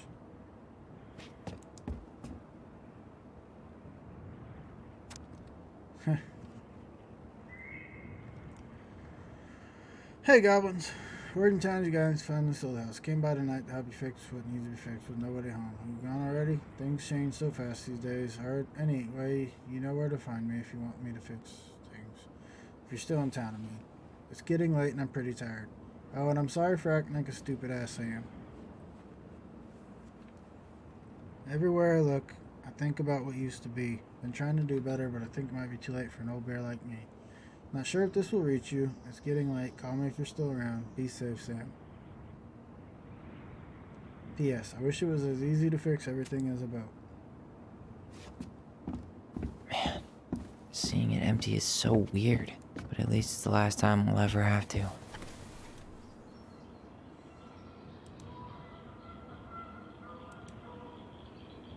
Huh. That's cool. I mean, you should totally pick that up and set it on a shelf or something.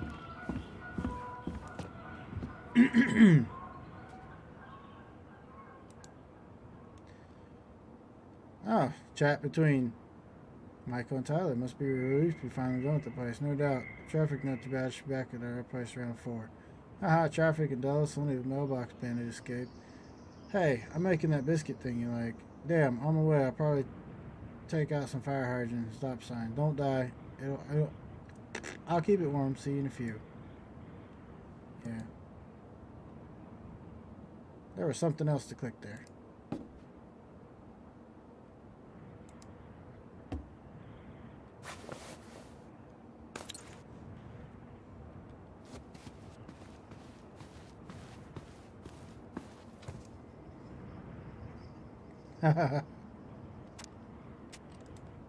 The mailbox bandit has escaped. Alright, do a quick run of the upstairs, and then it is time to leave and probably end this game. Imagine this is the end right here. Nothing in the bathroom. I didn't go in Marianne's room, but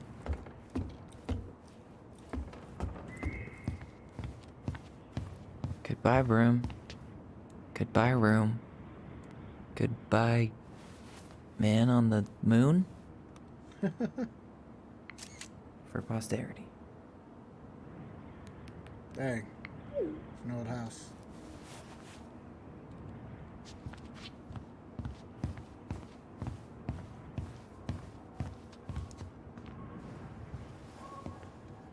Certainly hope the new owners are Mr. or Mrs. Fix-It. Yeah, there's an airplane up there.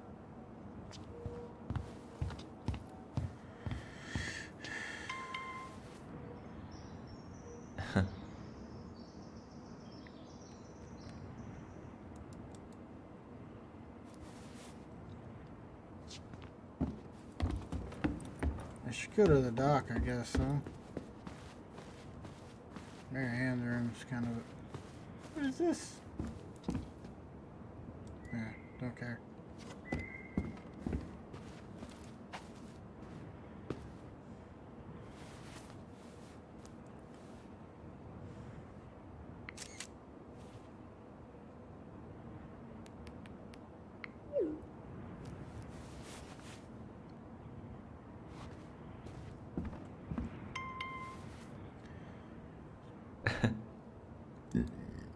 Mm-hmm. All right.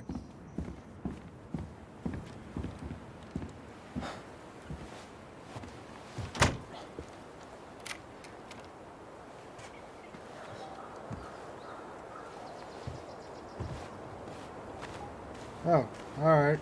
Maybe I shouldn't have done that.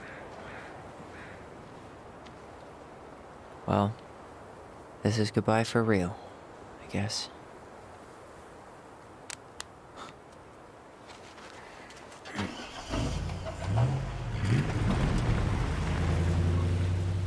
Alright. Well, that ended the game, I think. Chapter 3 is just a little bit longer than chapters 1 and 2. Hey, Aaron. It's Ty. Tyler Ronan.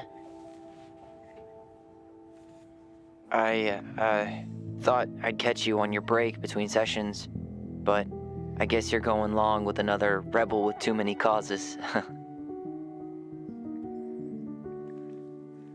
They could hurry up, I gotta pee. I know I haven't reached out since I left Fireweed, but I just wanted to say, well, you were right about grief. About it going in circles. This morning, I was out on the porch staring at the fog, and my mother, she just tumbled right out of me. But it was okay. It actually felt good to remember.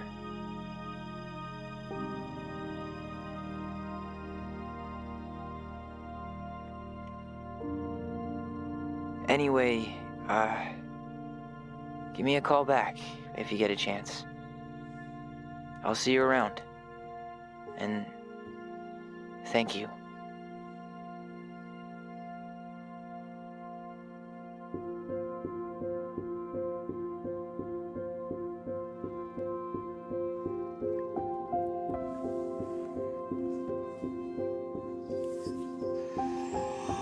Oh, crap.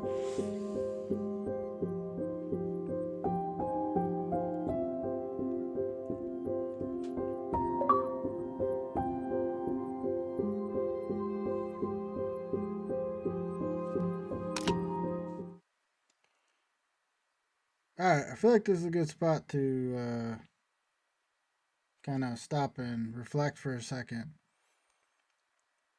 So, totally called the Tom thing. Still got my questions like if the old man was anybody they knew or should have known, and maybe that's something that gets explored in a different version of the story where you side with Tyler more or separate the twins more, or who knows. But I